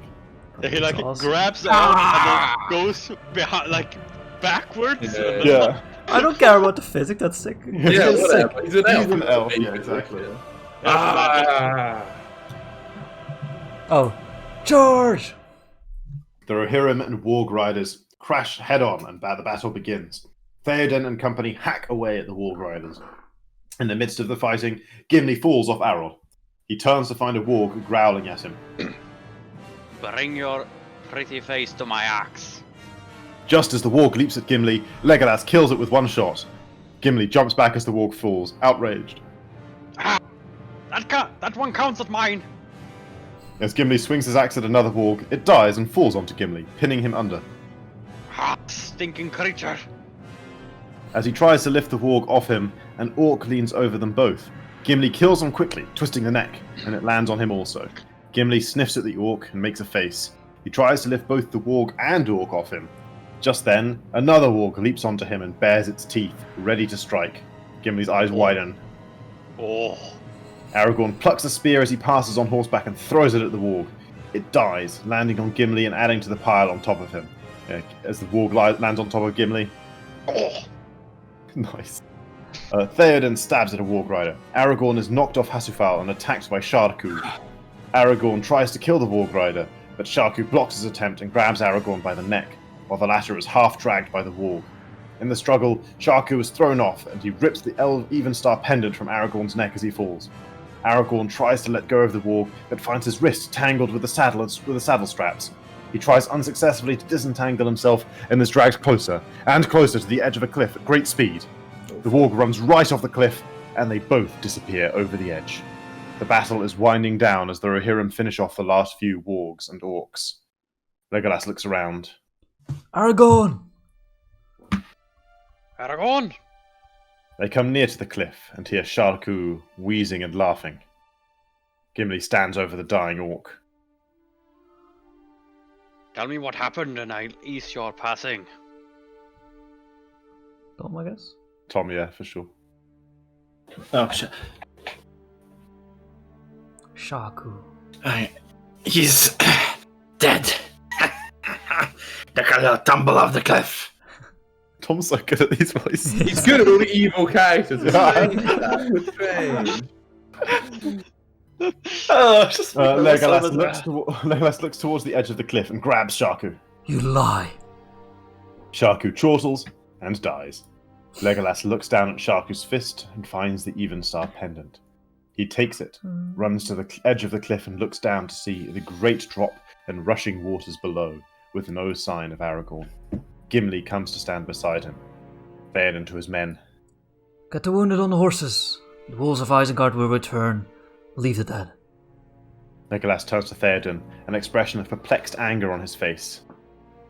Theoden puts a hand on Legolas's shoulder. Come. He leaves Legolas and Gimli to stare down at the river. The Rohan villagers are drawing close to Helm's Deep. Cries of relief are heard as the refuge is within sight. Helm's Deep, at last! There it is! We're safe, my lady, thank you!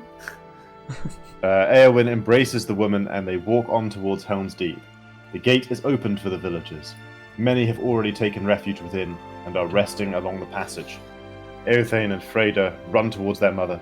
Mama! Eothane, Freda! The three hug and cry with joy.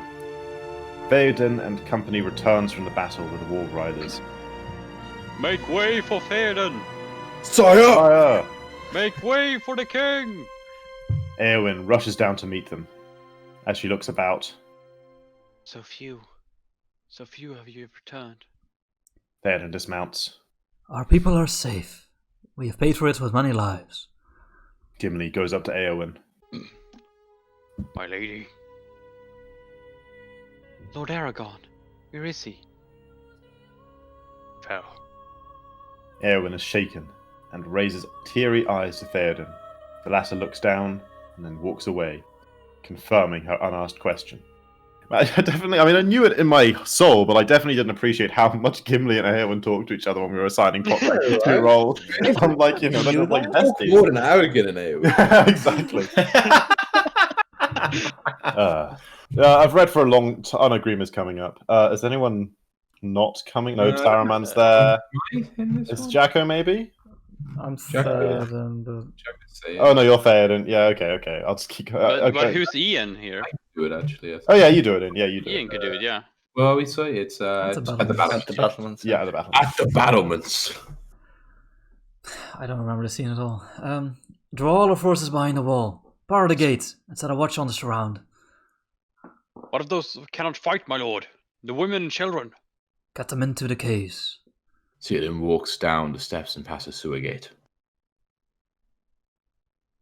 Saruman's arm would have grown long indeed if he thinks he can reach us here. The camera zooms in on the gate. Helm's Deep has one weakness. Its outer wall is solid rock, but for a small culvert at its base, which is a little more than a drain. The camera turns to Grima and Saruman at Orthanc. Saruman is pouring some dark, dry substances into a vessel. Grima is holding a lit candle in his hand. How can fire under stone? What kind of device could bring down the wall? As he steps closer to the vessel, Saruman takes hold of Grima's hand and pushes the candle away from the vessel firmly. The wall is breached. Helm's Deep will fall. He walks away towards the balcony. Oh, sorry, Grima are following Saruman. What, the line's wrong in this script? We should use a different script. Even if it is breached, take a number beyond reckoning. I trust you. Tens of thousands. But my lord, there is no such force. No, Tom, damn it. Tom, God damn it, Tom. But my lord, there is no such army. And I'm looking, I think it's actually force. No, he definitely says army. I'm looking online and everyone's saying it's force. They say force and No. I'm finding it. South force sounds Hang more on. right to me. But again, it's been a while. What? Have we got it Is this wrong? what is this phenomenon? Everyone be called? quiet, everyone be quiet. He definitely says army. He said force 100%. What? No way. I said Okay. right. How did I... Mr. Mayor, what is this called again? 40 seconds. Something effect. 40 seconds in 40 seconds into the clip. You can look at this. No, you're right, he does. How is that? How is Yeah, it I don't know. his army? I was so clear in my head, even the way he says it and everything. Oh, whatever. Anyway, good job, Tom. You got it right. Good job, Tom. Yeah. You got it. Let's do There is no such Jacko. Okay, yeah, should we take two? Yeah. Cut this out, Jacko. Just sounds wrong to me. Alright, Grima following Saruman. Grima following Saruman. Yeah, fucking. Sorry. Even if it is breached, it would take a number beyond reckoning. Thousands to storm the keep. Tens of thousands. But my lord, there is no such force. Both of them come onto the balcony of the tower. Grima suddenly sees and hears the enormous armies laid out below in neat rows, and is astounded and awed. He continues to hold the extinguished candle aloft as he gapes at the vast army below. A horn is sounded, announcing the appearance of Saruman. A loud cheer is heard from the army. Saruman raises a hand. A new power is rising. Its victory is at hand. The army cheers and roars. This night, the land will be stained with the blood of Rohan. March to Helm's Deep. Leave none alive.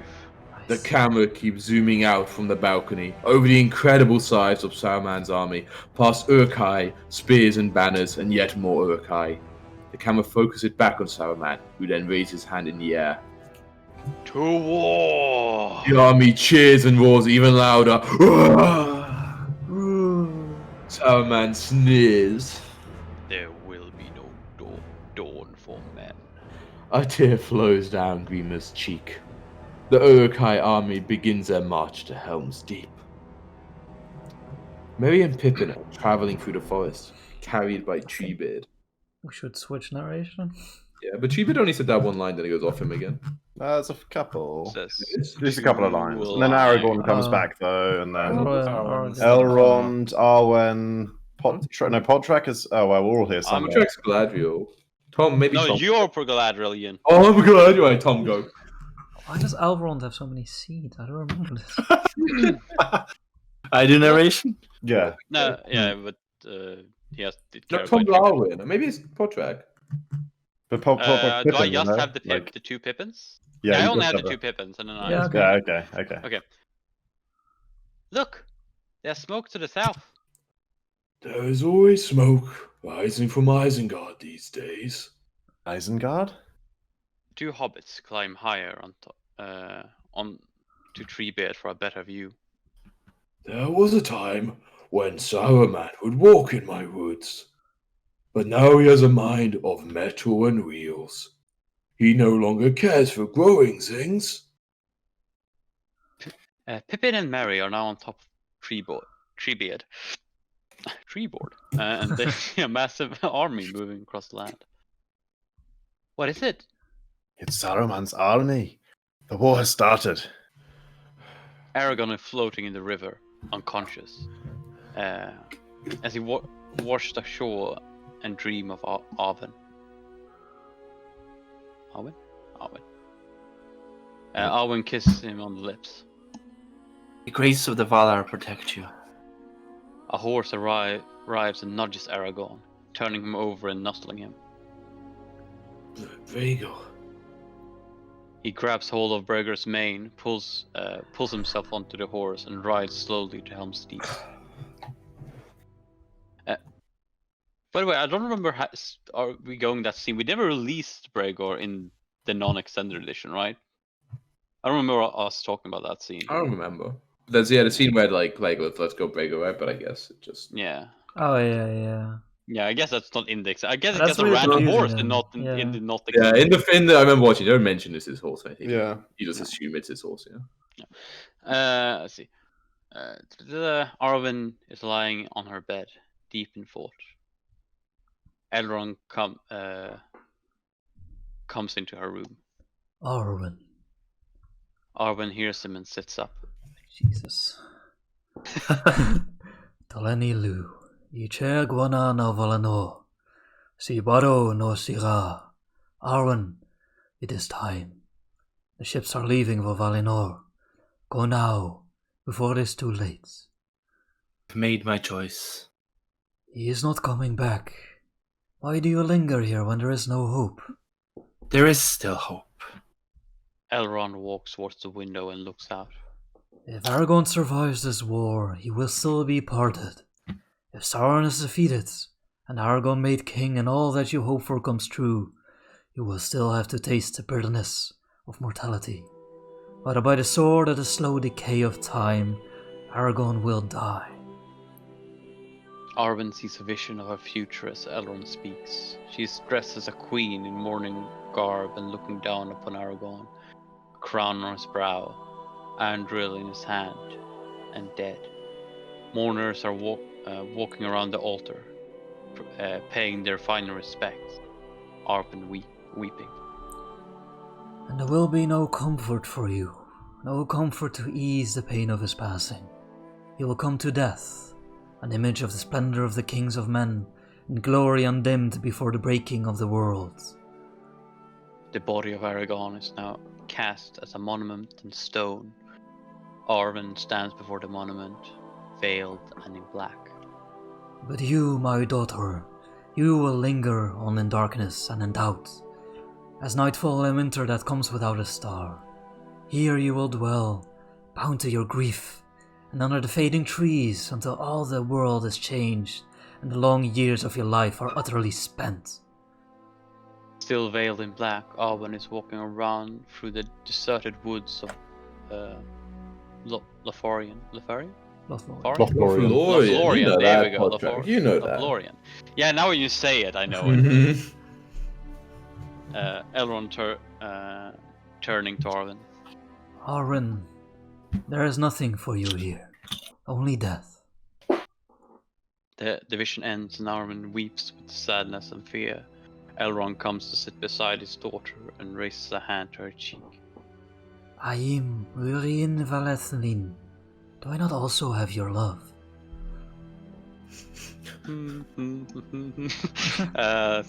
Crying and moving into her father's embrace. Gerich Melethnin, Ada. You have my love, father. Elrond carrying a lantern each are setting off from Rivendell on their journey to the west. Elrond looks on as Arwen leaves them. Arwen turns back to look at her father one last time before she departs. Elrond continues to stare after her with an expression of resigned sadness. Elrond is standing by a window. He hears Galadriel speaking. I am a prisa ein, han masonni nen. Han masonni she a han nostan ned grillif. The world has changed. I feel it in the water. I feel it in the earth. I smell it in the air. The power of the enemy is growing. Oh yeah, Sauron is communicating with Sauron via Palantir. Sauron will use his puppet Saruman to destroy the people of Rohan. Isengard has been unleashed. View of Saruman's army. The Eye of Sauron now turns to Gondor, the last free kingdom of men. View of Osgiliath. His war in his country will come swiftly. He senses the ring is close. The strength of the ring bearer is failing. In his heart, Frodo begins to understand. Close up of Galadriel. The quest will claim his life. You know this. You have foreseen it. It is the risk we all took. Close up on the ring spinning in slow motion. In the gathering dark, the will of the ring grows strong. It works hard now to find its way back into the hands of men. We see Faramir and Gondorian rangers with the captured Frodo and Sam. Men who are so easily seduced by its power. The young captain of Gondor has but to extend his hands, take the ring for his own, and the world will fall. It is close now, so close to achieving its goal. Faramir and company has reached Henneth Anun. Frodo and Sam are being carried blindfolded into the cave. For Sauron will have dominion of all life on this earth, even unto the ending of the world. The time of the elves is over. Close up Galadriel's luminous eyes with their deep pools of wisdom. We are looking. We then see Elrond in his library, looking at a painting of Isildur facing down Sauron with the broken blade of Nazil. Do we leave Middle-earth to its fate? Do we let them stand alone? Scene returns to Henneth-Anun. Faramir is conferring with his men. They unroll a map. Right, who wants to be Madril? Who's Faramir? Chris, right? I'm Faramir, yeah. Madril, Tom, or... We got a bit of Sam and Frodo coming up, so... Yeah, Frodo talks. Yeah. So Tom Madril? Madril? Madril is the old guy that is like... Okay, Madril. What's Madril? Coming up. What kind of voice? He's a Gohan soldier who's fairly old, Tom, if that helps you into character. Old man. What news? With like the grey... Our scouts report Saruman has attacked Rohan. The Odin's people have fled to Helm's Deep. But we must look to our own borders. Faramir, orcs are on the move. Sauron is marshalling an army. Easterlings and Saurons are passing through the Black Gate. How many? Some thousands. More come every day. Who's covering the river to the north?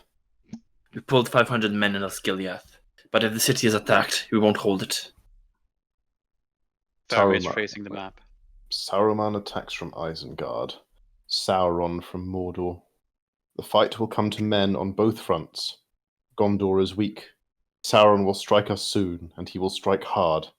He knows now we do not have the strength to repel him. The hobbits are unbound and blindfolds taken off them by Damrod and another ranger. Sam and Frodo find themselves in a cave behind a waterfall with Damrod sitting behind them on a rock, constantly watching them. Faramir comes up to them and sits. My men tell me you are orc spies. Spies? Now wait just a minute. Well, if you're not spies, then who are you? Frodo and Sam remain silent. Speak. We are hobbits of the Shire. Frodo Baggins is my name, and this is Samwise Gamgee. Bodyguard? His gardener. And where is your skulking friend? That gangrel creature. He had an ill-favoured look. Frodo merits in hesitation. Merits? Merest. The nearest. Merest. There was no other. Sam looks shifty-eyed and uncomfortable. It's got the bad deception. We set out from Rivendell with 7 companions. 1 we lost in Moria. 2 were my kin. A dwarf there was also, and an elf. And 2 men. Aragorn, son of Arathorn, and Boromir of Gondor. You're a friend of Boromir? Yes. For my part. It will grieve you then to learn that he is dead. Dead? How? When? As one of his companions, I'd hoped you would tell me. He was my brother. Faramir is sitting alone, So dead. deep in thought. Suddenly, someone comes up to him. Captain Faramir! We found the 3rd one. Frodo and Sam are sleeping.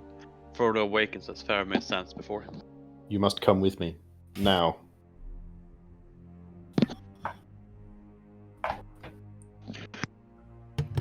Podrank? You muted or? He's sneezing. I'm sneezing Oh, okay. pretty My bad. fucking hard. Anyway, Good sneeze. Corona. Frodo gets up and follow. They come to the edge of a waterfall overlooking the Forbidden Pool. Faramir is pointing down. Down there. Frodo looks down and sees Gollum diving into the water. To enter the Forbidden Pool bears the penalty of death. You Okay, it's interesting just- to know that actually is a forbidden pool. I just always thought Faramir was bullshitting. Like, he just sees him taking a swim, and he's like, "Yeah, that pool down there, that's forbidden, by the way." It was a pretty nice pool, though, you know. It Makes was. sense. Yeah, I don't know either if there's forbidden. I know they added in the game. it says Campaign. overlooking the forbidden pool in capitals and everything, so I assume it is actually forbidden. Wait, where does it? Like, overlooking. Overlooking yeah. Forbidden Pool. Yeah, you're right. Yeah, it turns out actually it is a forbidden pool. I just always assumed he was full of shit. Anyway, sorry, go on. He gestures to the archers hidden in the bushes. They wait for my command. The rangers notch their arrows. Shall I shoot? Frodo looks stricken. Gollum emerges from the pool onto a rock. He holds a fish in his hand and starts singing, slapping the fish on the rock as he goes. The forbidden fish. The rocking pool is nice and cool, so juicy sweet. I only wish to catch a fish, so juicy sweet. The fish almost wriggles out of the grasp as he whacks it some more. Faramir in his hand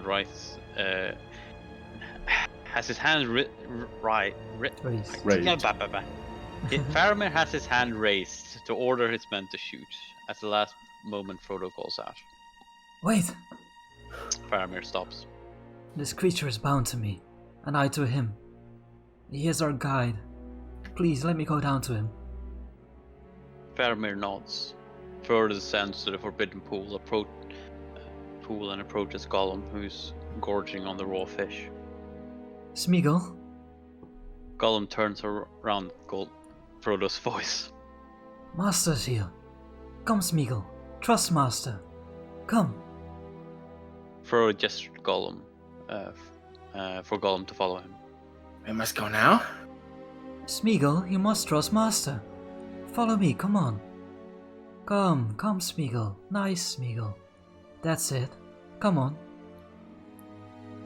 With the fish between his teeth, Gollum follows Frodo warily. Suddenly he looks up in alarm and is caught by rangers. Don't hurt him! Smeagol, don't struggle! Smeagol, listen to me! Master! A black cloth is brought over Gollum's head. Frodo stares up after them with a stricken expression as Faramir leads Gollum and his men away. Back in the cave, Gollum is thrown to the ground. Crying, he crawls into a corner and curls into a ball.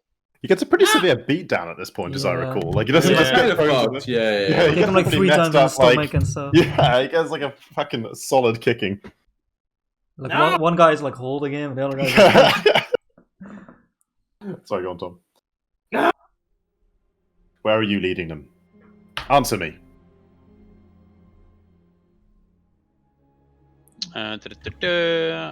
Cooing his hands, stroking his shoulder. Why does it cry, Smeagol? Cruel man hurt us. Master tricked us. Of course he did. I told you he was tricksy. I told you he was false. Master is our friend. Our friend. Master betrayed us. No, it's business. Leave us alone. Filthy little hobbitses. They stole it from us. No. Deal. And Gollum turns to Faramir with ferocious expression. My precious. He barely says. Back in their holding area, Sam and Frodo are alone. We have to get out of here. You go. Go now. You can do it.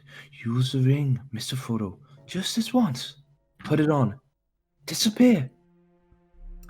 I can't. You were right, Sam. You tried to tell me, but I'm sorry. The ring's taken me, Sam. If I put it on, he'll find me. He'll see. Mr. Frodo. They both stand as Faramir enters. Ching. And keeps his sword. Yeah. So, this is the answer to all the riddles. Here in the wild I have you. 2 halflings and a host of men at my call. The ring of power within my grasp. Faramir lifts the ring from Frodo's neck with the tip of his sword. Chance for Faramir, captain of Gondor, to show his quality. Frodo is backed up fearfully against the wall. The ring whispers and Frodo falls into a trance. Suddenly he grabs the ring in his hand and jerks himself away. No! He runs away from Faramir. Stop it. Leave him alone. Don't you understand? He's got to destroy it. That's where we're going. Into Mordor. Into the mountain of fire. Faramir stares at Frodo. Just then, Damrod enters. It stabs Frodo. My ring. God. Damrod? You haven't spoken. Oh, no, Tom. No, I'm doing Faramir. I can't be Damrod and Faramir. Gilliath is under attack. No, but I'm doing the next line. Jacko, do Damrod. Frodo doesn't say anything. Osgiliath is under attack. They call for reinforcements. Please. It's such a burden. Will you not help him? Captain? Prepare to leave. The ring will go to Gondor. Fucking bullshit. He turns to leave. Sam looks off the Faramir sadly. Fucking knock. Aragorn is riding towards Helm's Deep. On the way, he sees an enormous Uruk-hai army marching with great speed. He quickly makes haste towards Helm's Deep, and soon sees the refugee. Aragorn pets Brego on the neck. And there's a bit of Gimli coming up. Shall I take or Tom to take over? Can you take over? My Yeah, work is yeah, to okay, break no, after all gold. It's too much gold for one Yeah, day. so patting Brago on the neck. Make on then, Brago. Melonin. Well done, Brago, my friend. He rides into Helm's Deep, to the amazement of all. He's alive! Gimli pushes his way through the crowd. Where is he? Where is he? Get out of the way, I'm gonna kill you! He sees Aragorn. You're the luckiest, the canniest, and the most reckless man I ever known. He hugs Aragorn. Bless you, laddie. Gimli, where is the king? Gimli gestures to the hall. As Aragorn makes his way in, he runs into Legolas, who stands waiting. Lord Dolan, you're late. They smile. Legolas pauses and looks at Aragorn's wounds. You look terrible. To the side, Eowyn sees Aragorn and smiles joyously with relief. Legolas takes Aragorn's hand and gives him the Evenstar pendant. Aragorn looks at the Evenstar and clasps Legolas on the shoulder. Hanon Lee, thank you. Eowyn looks on and smiles even as the tears fill her eyes. Aragorn is in the keep, conferring with Theoden. A great host, you say? All Isengard is emptied. How many? 10,000 strong at least. 10,000? It is an army bred for a single purpose. To destroy the world of men. They will be here by nightfall. Let them come. He walks away resolutely, along the passage behind the deepening wall, to Gamling. I want every man and strong lad able to bear arms to be ready for battle by nightfall. Gamling nods and goes off. Theoden stands at the gate of Helm's Deep, speaking to Aragorn, Legolas, and Gimli. We will cover the causeway and the gate from above. No army has ever breached the Deeping Wall or set foot inside the Hornburg. This is not a ramble of mindless orcs. These are Uruk-hai. Their armor is thick and their shields broad. Not bored, broad. I have fought many wars, Master Dwarf. I know how to defend my own keep. Gimli seems miffed. Legolas claps a hand on Gimli's shoulder as he follows Aragorn and Theoden back in. They will break upon this fortress like water on rock. Saruman's hordes will pillage and burn, we've seen it before. Crops can be resown, homes rebuilt. Within these walls, we will outlast them. They do not come to destroy Rohan's crops or villages. They come to destroy its people, down to the last child. Theoden draws close to Aragorn. What would you have me do? Look at my men. Their courage hangs by a thread. If this is to be our end, then I'll have them make such an end as to be worthy of remembrance. Send out riders, my lord. You must call for aid. And who will come? Elves? Dwarves? We are not so lucky in our friends as you. The old alliances are dead. Gondor will answer. Gondor? Where was Gondor when the Westwalls fell? Where was Gondor when our enemies closed in around us? Where was No, my lord Aragorn. We are alone. He walks away, calling out orders. Get the women and children into the caves. We need more time to lay provisions for a siege, Lord. Cutting him off. There is no time. War is upon us.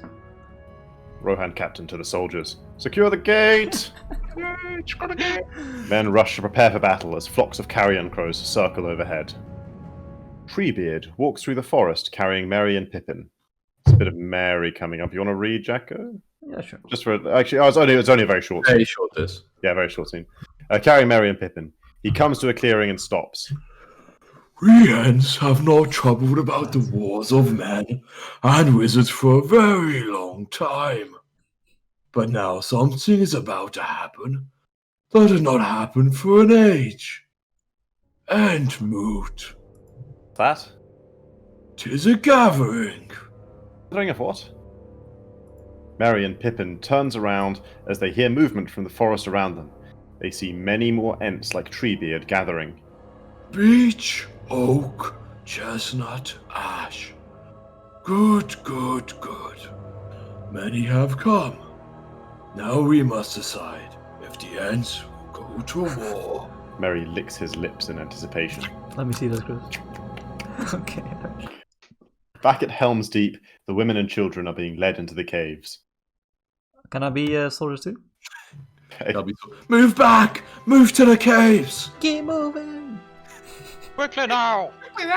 Old men and young lads are being drafted for war. The women and children say their tearful and reluctant farewells as their fathers, husbands, and sons are led away by soldiers. In the armory, weapons are being distributed. Aragorn picks up a battered sword, looks at it, and tosses it back.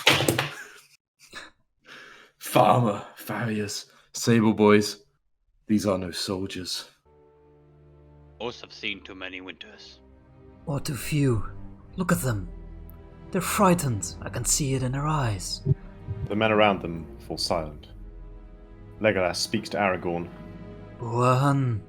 Nela derandan Carminic. And there should be 300 against 10,000? See, Berefiahin, Amana nen Edoras. They have more hope of defending themselves here than at Edoras. Aragorn. Menidin Nagnor. Here you, Artari. Nathadeganan. Aragorn, we are warriors. They cannot win this fight. They are all going to die. Then I shall die as one of them. He pauses and walks away. Everyone looks awkward. Legolas makes as if to go after him. Gimli puts a hand on Legolas. Let him go, lad. Let him be. In the hall, Every villager able to wield a sword has been sent to the armory. My lord? Who am I, Gamling? You are our king, sire.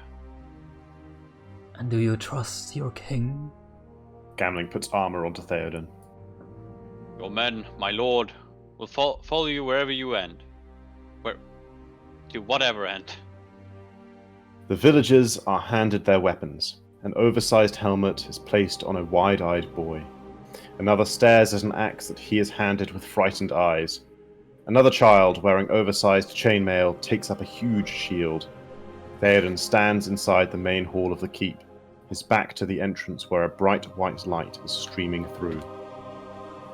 To whatever end.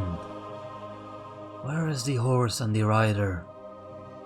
Where is the horn that was blowing?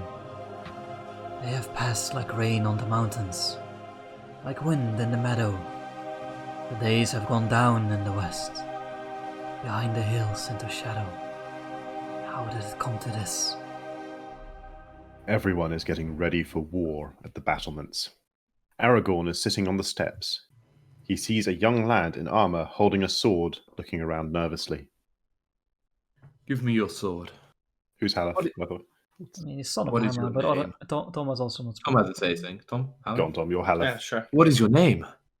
Haleth, son of Hama, my lord. The men are saying that we will not live out the night. They say it is hopeless. Aragorn gives the battered sword a few swings. This is a good sword, Haleth, son of Hammer. He hands the sword back to Haleth and leans close to him, putting a hand on his shoulder.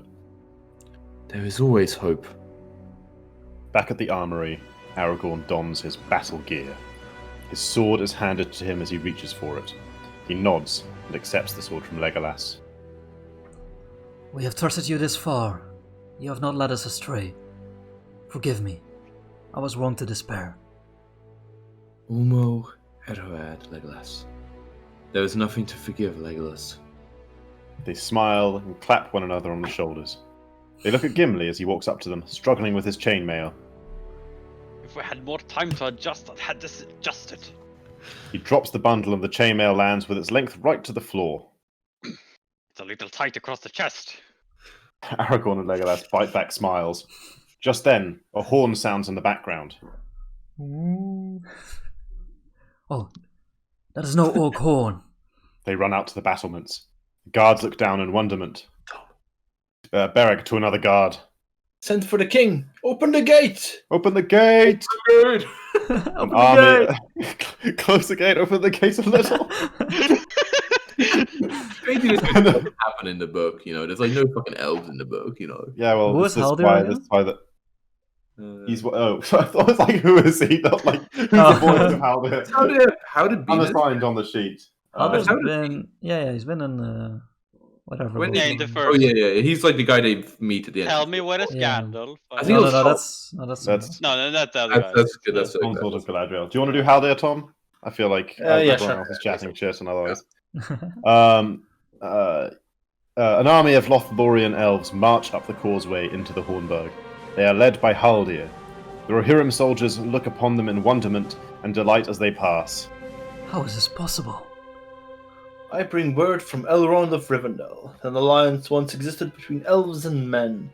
Long ago we fought and died together.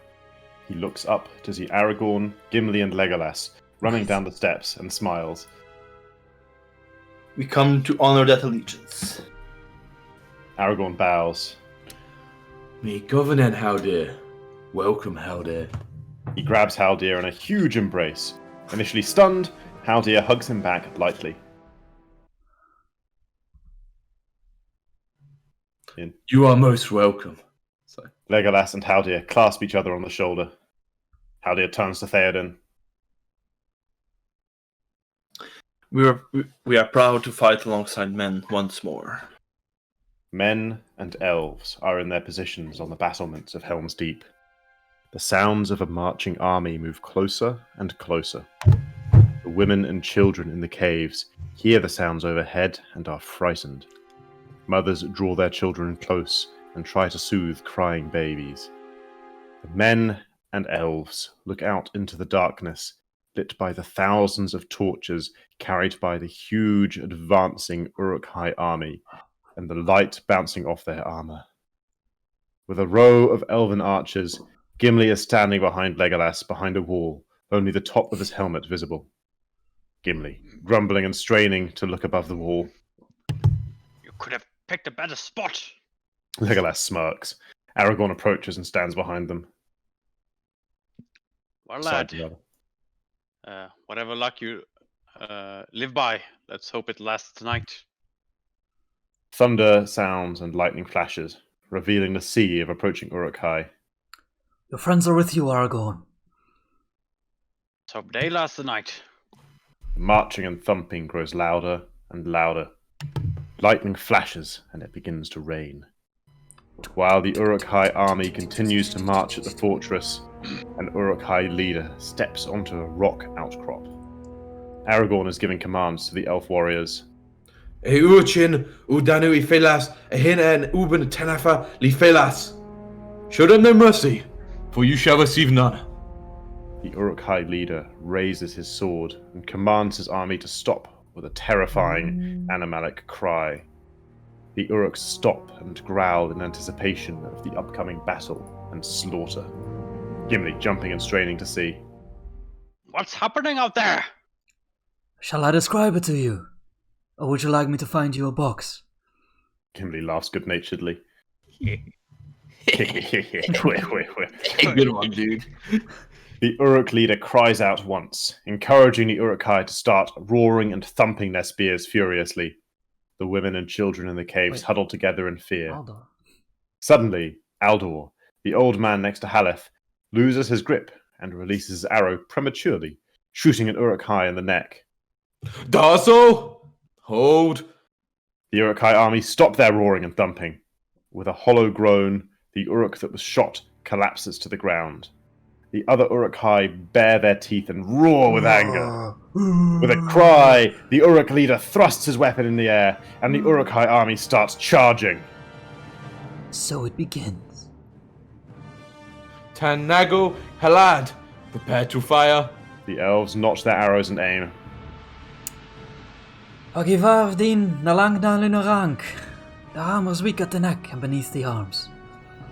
Lefio I Filin, release the arrows! Arrows rain down on the Uruk-hai below, killing many. Did they hit anything? Give them a volley. Gambling to the men.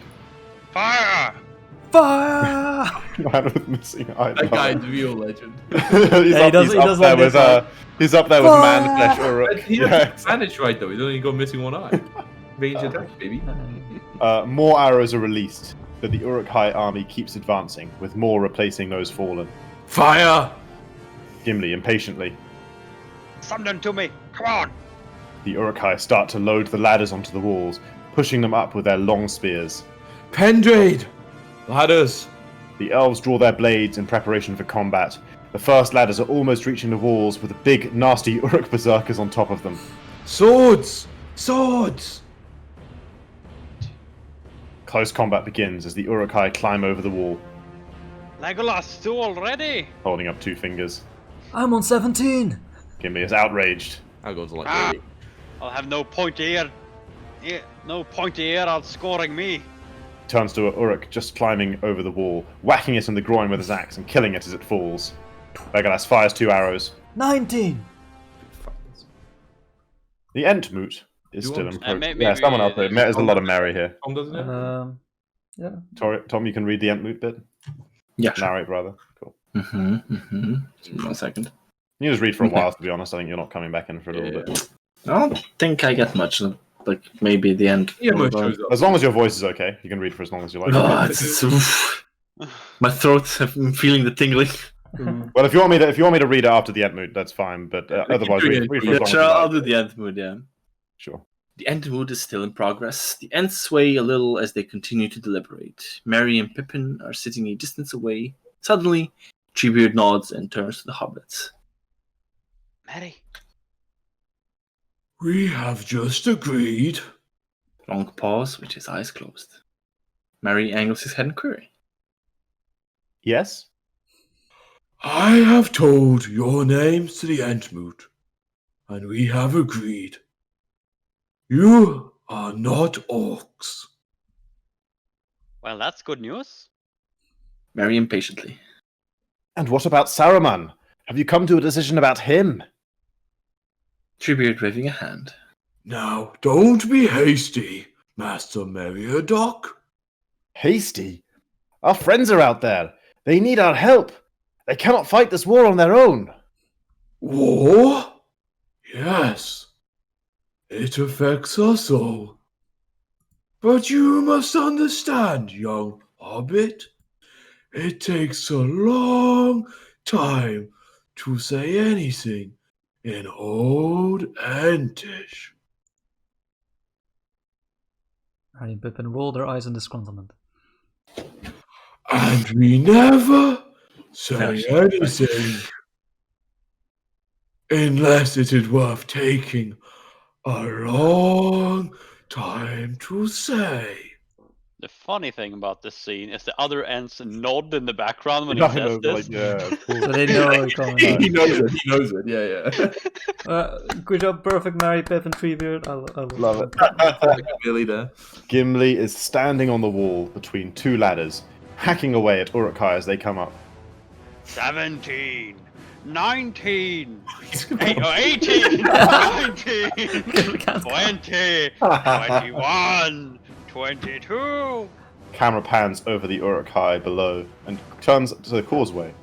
A group of Uruk-hai is advancing on the causeway toward the gate in a tortoise formation, using their broad shields to block off attacks. Now, Fennis! Causeway!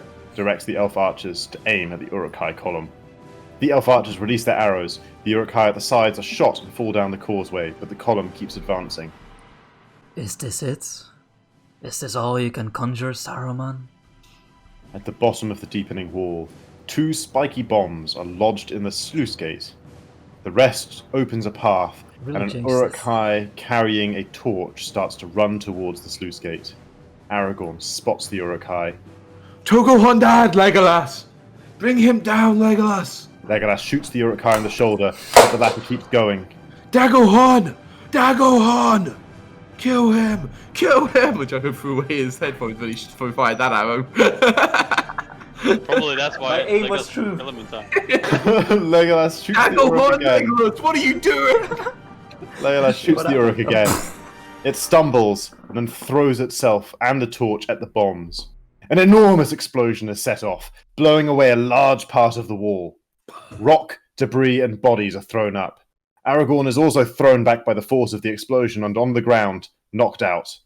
Theoden looks on in shock as the Uruk-hai streams in past the deepening walls. Brace the gates! Hold them! Stand firm! Gimli sees the Uruk-hai charging in with Aragorn in their path. With a cry, he jumps down from the wall and lands on the Uruk-hai army, taking them out as he stands. Oh no, you gotta take 2. Aragorn! Ah!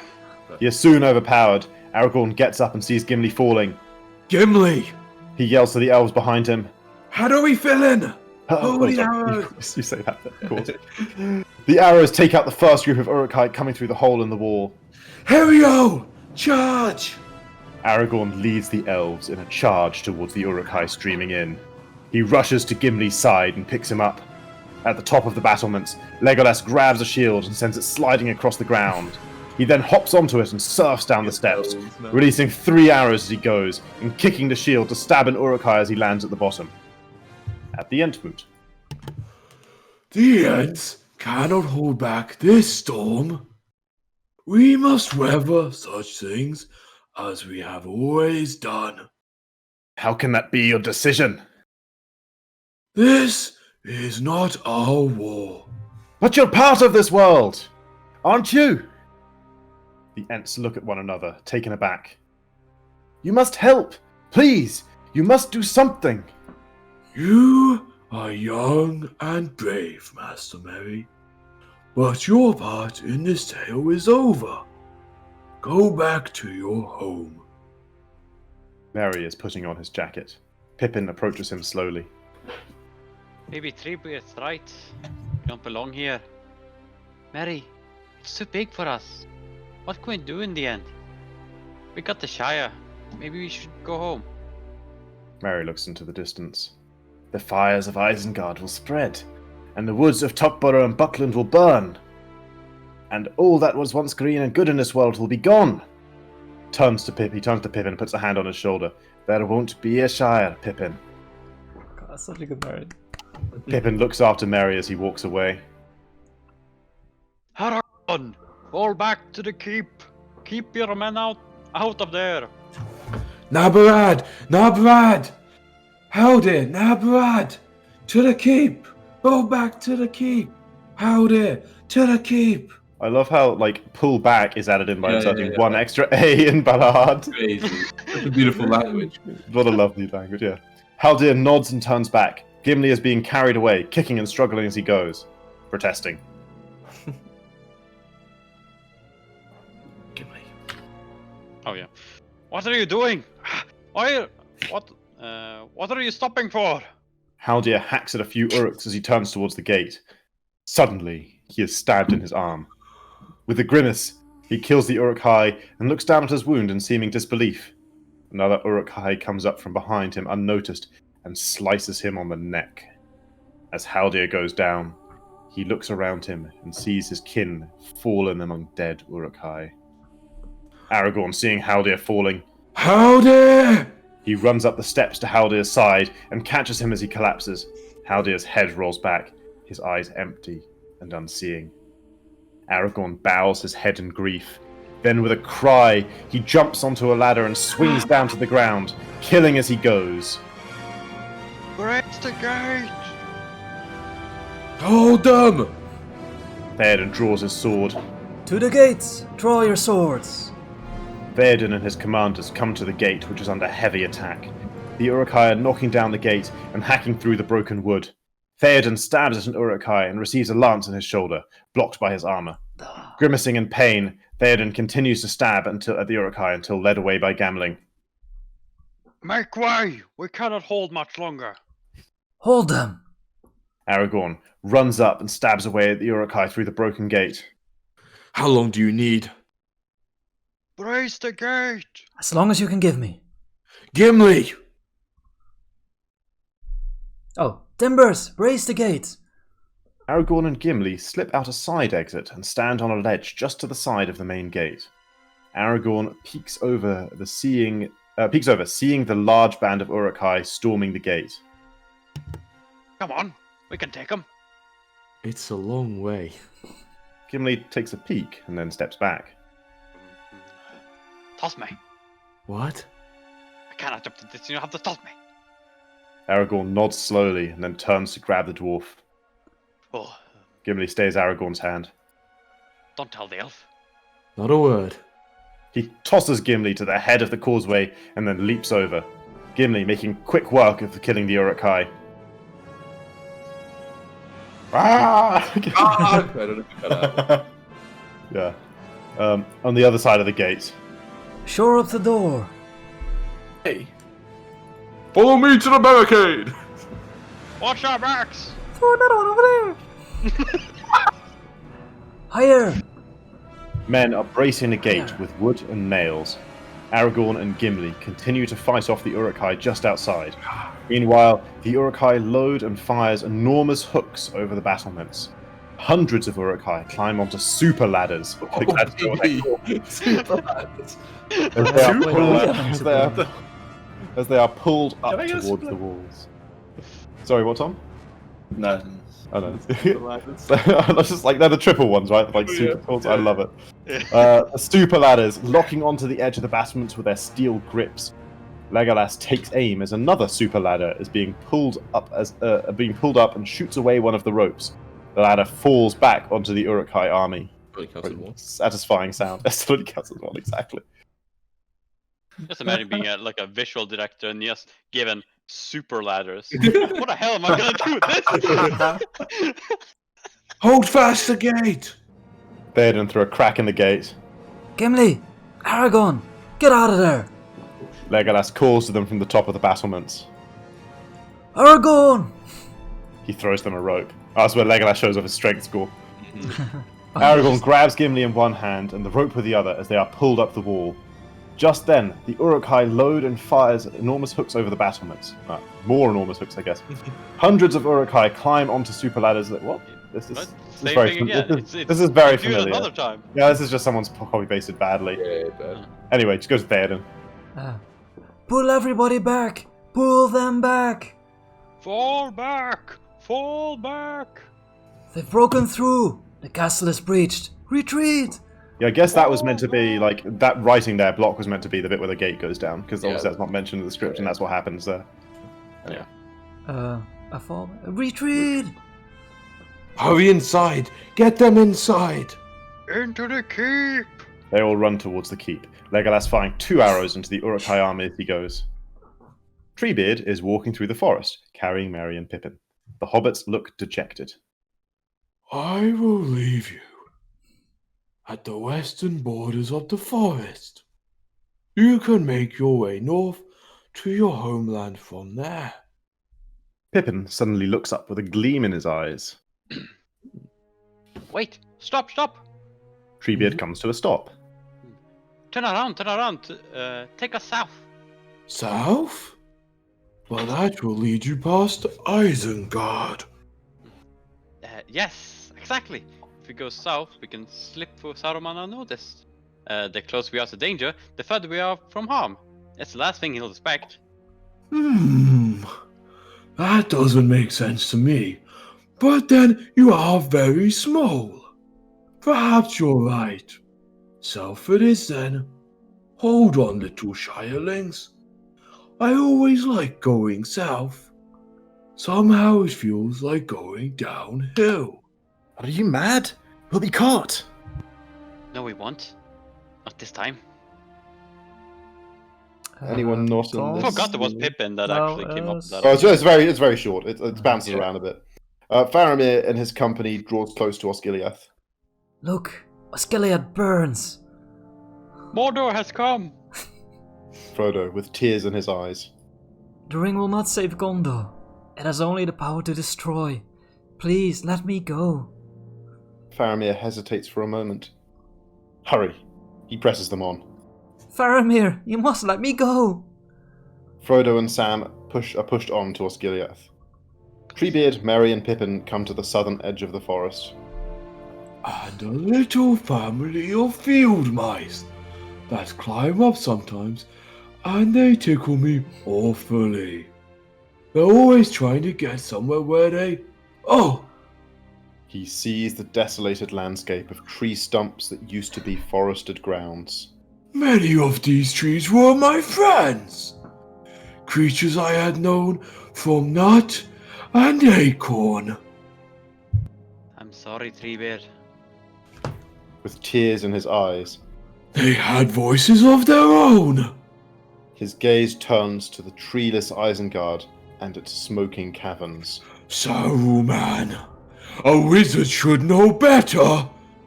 He lets out a ferocious roar that echoes through the forest. I do really love It's the like a- roar. I think it's just like a... Something like that. There is Just no added in the good wood. Elvish and Tish, all the tongues are manifold as treachery. My business is with Isengard tonight, with rock and stone. Merry and Pippin turn around as they hear rumbles from the forest. They see many Ents emerging and marching towards them. Yes! Room! Come, my friends. The Ents are going to war. It is likely that we go to our doom. Last march of the Ents. Gileath is still under siege as Faramir and company arrives, dodging arrows and falling rocks. Faramir, orcs have taken the eastern shore. Their numbers are too great. By nightfall, we'll be overrun. Frodo seems suddenly stricken. Mr. Frodo? It's calling to him, Sam. His eyes almost on me. Hold on, Mr. Frodo. You'll be alright. Frodo sees that Sam is speaking to him, but he hears nothing. His senses are overcome. Take them to my father. Tell him Faramir sends a mighty gift, a weapon that will change our fortunes in this war. Get off me. Sam breaks away as they are being led away. Do you want to know what happened to Boromir? You want to know why your brother died? He tried to take the ring from Frodo. After swearing an oath to protect him, he tried to kill him. The ring drove your brother mad. Watch out! A boulder crashes into a tower overhead and shatters it. Suddenly, Frodo's eyes roll up. He stares at Faramir strangely. Mr. Frodo?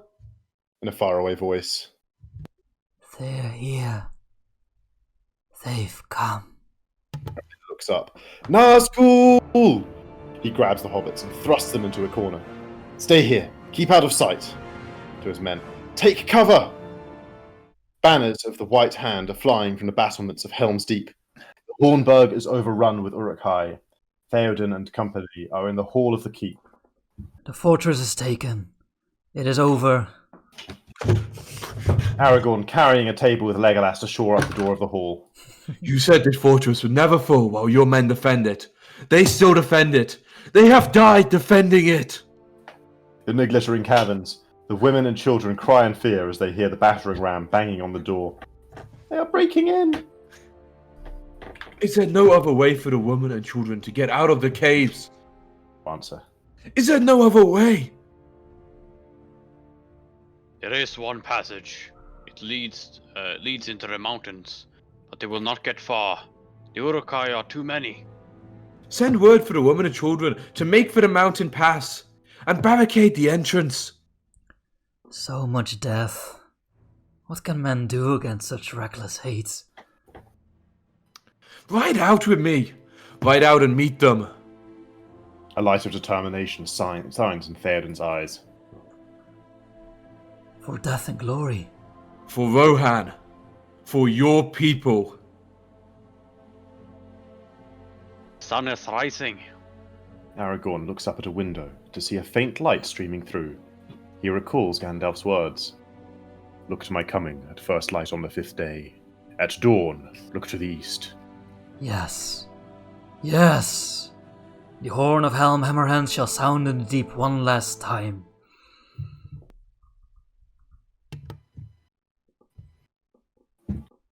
Podrick, you got a word. Yeah, I said yes. Oh, sorry, good cut out. Yes! Yeah. So excited. Gimli runs up the steps to the horn of Helm Hammerhand. Let this be the hour when we draw swords together. Fell deeds awake. Now for wrath, now for ruin, and a red dawn! He mounts his horse and puts on his helmet. The sound of the horn rumbles through Helm's Deep as Gimli blows with gusto. I think it's like the lowest horn ever. Like, Forth, Theorlingus! Theoden leads the charge out of the keep into the Hornburg, slashing away at the Uruk-hai as they go. Without pause, they storm out of the gate and down the causeway, right into the column of waiting Uruk-hai. In the midst of the battle, Aragorn looks east and sees a white rider against the rising sun. Gandalf! Theoden, king, stands alone. Éomer coming up from behind. Not alone. He raises a hand. Rohirrim! Riders move up behind Éomer. Theoden looking east. Éomer! To the king! The Rohirrim and White Rider charge down the slope. Half the Uruk-hai army turns to face the challenge, bearing their spears down towards the riders. As the riders draw closer, the sun rises behind them, momentarily blinding the Uruk-hai, who raise their hands and spears to shield their eyes. The riders crash right into the Uruk-hai and engage them in battle. The Ents are stomping over Isengard, swinging their huge limbs, throwing and stamping on orcs, and rolling huge boulders over the ground. An Ent is pulled down with chains by some orcs, who immediately jump on and hack away at his wooden limbs. Saruman rushes out onto the balcony of Orthanc and stares down at the pandemonium in incredulity. Merry and Pippin also throw stones at orcs. Their aim is true. A hit! A fine hit! I just noticed that I have no lines for the remaining of the anything. Do you want to take over the reading? I can take over the reading. reading. Do. I have been reading for a good long time. Two Ents rock a wooden structure and push it over the caverns below, smashing against the rocks. Some orcs fire flammable, flame-tipped arrows at the ends, setting him on fire. Saruman continues to look over from his balcony, helpless. Some Ents are now breaking away at a dam. Break the dam! Release the river! The dam is broken, and Saruman looks up to see the river rushing down the slope towards Isengard, washing away orcs and wooden structure in its path. Pippin, hold on! The hobbits tighten their hold on top Treebeard. Hold on, little hobbits! Treebeard braces himself against the flood as the water rushes over Isengard. An Ent rushes in and thrusts his burning body into the water. The water rushes into caverns, washing away the bridges and mechanisms and structures within. Frodo walks slowly away from the safe corner. Gondorian rangers are still running about, defending their stations. What are you doing? Where are you going? Slow motion. Frodo walks up some stairs and stands on a bridge. A Nazgul and a Felbeast emerges in front of him. Frodo stares at the Nazgul, fixated. Feeling the call of the ring, he holds it up. Faramir watches the unfolding tableau from below as Frodo moves to put the ring on his finger. The Nazgul flies closer and closer. Sam runs up and knocks Frodo over. Faramir releases an arrow and shoots the Felbeast. Frodo and Sam rolls down the stairs as they come to a stop at the bottom.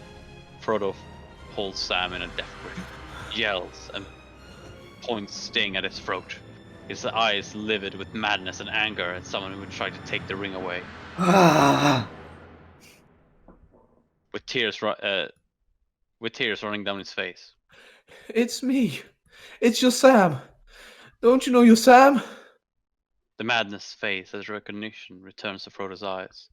He realizes what he nearly did, and is overcome. Stumbling backwards, he collapses against the wall, and Sting falls to the ground with a clang. Sam gets up slowly. Frodo slowly and with despair. I can't do this, Sam. Sam's getting up slowly. I know. It's so wrong. By rights, we shouldn't even be here. But we are. He stands and leans against the wall, looking out into the distance. It's like in the great stories, Mr. Frodo. The ones that really mattered. Full of darkness and danger they were. And sometimes you didn't want to know the end. But how could the end be happy? Images of riders winning the battle against the Uruk-hai at Helm's Deep. But how could the world go back to the way it was when so much bad had happened? Victory! We have victory! Theoden raises his sword with a victorious cry. But in the end, it's only a passing thing, this shadow. The women and children welcome the men as they return. Eowyn runs up to Aragorn and embraces him, crying tears of relief. Even darkness must pass. A new day will come. Isengard is flooded. Merry and Pippin looks on from the perch on Treebeard. On the balcony, Saruman stumbles back into his chambers. And when the sun shines, it will shine out the clearer. Those were the stories that stayed with you. That meant something, even if you were too small to understand why. But I think, Mr. Frodo, I do understand. I know now. Folk in those stories had lots of chances of turning back, only they didn't. They kept going, but they were holding on to something. What are we holding on to, Sam? There's some good in this world, Mr. Frodo. And it's worth fighting for. Standing in a corner, even Gollum seems moved. Faramir walks over and comes to kneel in front of Frodo. I think at last we understand one another, Frodo Baggins. You know the laws of our country, the laws of your father. If you let them go, your life will be forfeit. Then it is forfeit. Release them. Sam shakes his hand from his shoulder. Frodo looks up at Faramir with gladness. Over in the realm of Rohan, Gandalf, Theoden and company rides to the top of a slope, looking towards the mountain of fire in the distance. Sauron's wrath will be terrible, his retribution swift. The battle for Helm's Deep is over. The battle for Middle-earth is about to begin. All our hopes now lie with two little hobbits, somewhere in the wilderness. Frodo and Sam walking through the woods away from Osgiliath. I wonder if we'll ever be put into songs or tales. What? I wonder if people ever say, let's hear about Frodo and the Ring. And they'll say, yes, that's one of my favorite stories. Frodo was really courageous, wasn't he, Dad? Yes, my boy, the most famous of hobbits, and that's saying a lot. You left out one of the few chief characters, Samwise the Brave. I want to hear more about Sam. Frodo turns and looks at Sam. Frodo wouldn't have gotten far without Sam. Now, Mr. Frodo, you shouldn't make fun. I was being serious. So was I. He turns to walk on. Samwise the Brave. He gives his backpack a heave and follows Frodo. Gollum is crouching a short distance away. Smeagol! We're not gonna wait for you. Come on. One final push, Tom. You can do it, Tom. Master looks after us. Master wouldn't hurt us. Master broke his promise. Don't ask Smeagol. Poor Smeagol. Master betrayed us. Wicked, tricksy, false. You want to wring his filthy little neck. Kill them both. And then we take the precious, and we be the master. The fat hobbit, he knows. Eyes always watching. Then we stab them out, put on his ices, and make him crawl. Yes. Kill them both. Yes. No. It's too risky. He looks in the direction of the hobbits. Where's he gone? Hey, Gollum, where are you? Smeagol? We could let her do it. Yes, she could do it. Yes, precious, she could. And now he takes it once they're dead. Shh. He pops Come out- on now. Oh, sorry. He pops out from hiding in front of the hobbits. Come on, hobbits. Long way to go yet. Smeagol will show you the way. Follow me. He turns to walk on with Frodo and Sam following behind. Follow me. Camera pans over the forest, and Efel Dwarf to reveal the desolation of Mordor. To the left of the frame is a glowing eye of Sauron atop Barad-dûr, and to the right of the frame is the fiery Mount Doom. 3 fell beasts circle the dark skies. Lightning flashes as the scene fades to black. Dun. Man, it feels so much shorter than the Fellowship of the Ring. We got through that pretty effectively, I think. I think We paused a lot less. so many battle scenes, right? Yeah, that's true. I Yeah. really need a piss. I've been holding it for so long. Same. Fucking go 5 times. Jesus Christ, the fucking God Smeagol sees. Oh my Yeah. god. He doesn't talk to himself much anymore, so It'd be interesting if you'd actually Gollum and Smeagol. No, but it's better this one. Fucking hell. I mean, yeah, that like it feels like so little happens in 2000 compared to the Fellowship. The Fellowship was like, holy shit, so much happens. They're like, Yeah. Giant, bit less, yeah. now, then they were at fucking Khazad-dûm, and then they're in Lafloy. It's crazy. Oh my god, I needed that. And yeah, we watched that bad boy. Man, there was one bit when I was doing tree bid, and I swear after I did it, I felt a bit lightheaded because I wasn't breathing properly. I'm like, whoa. You Okay. gave it your all. Yeah.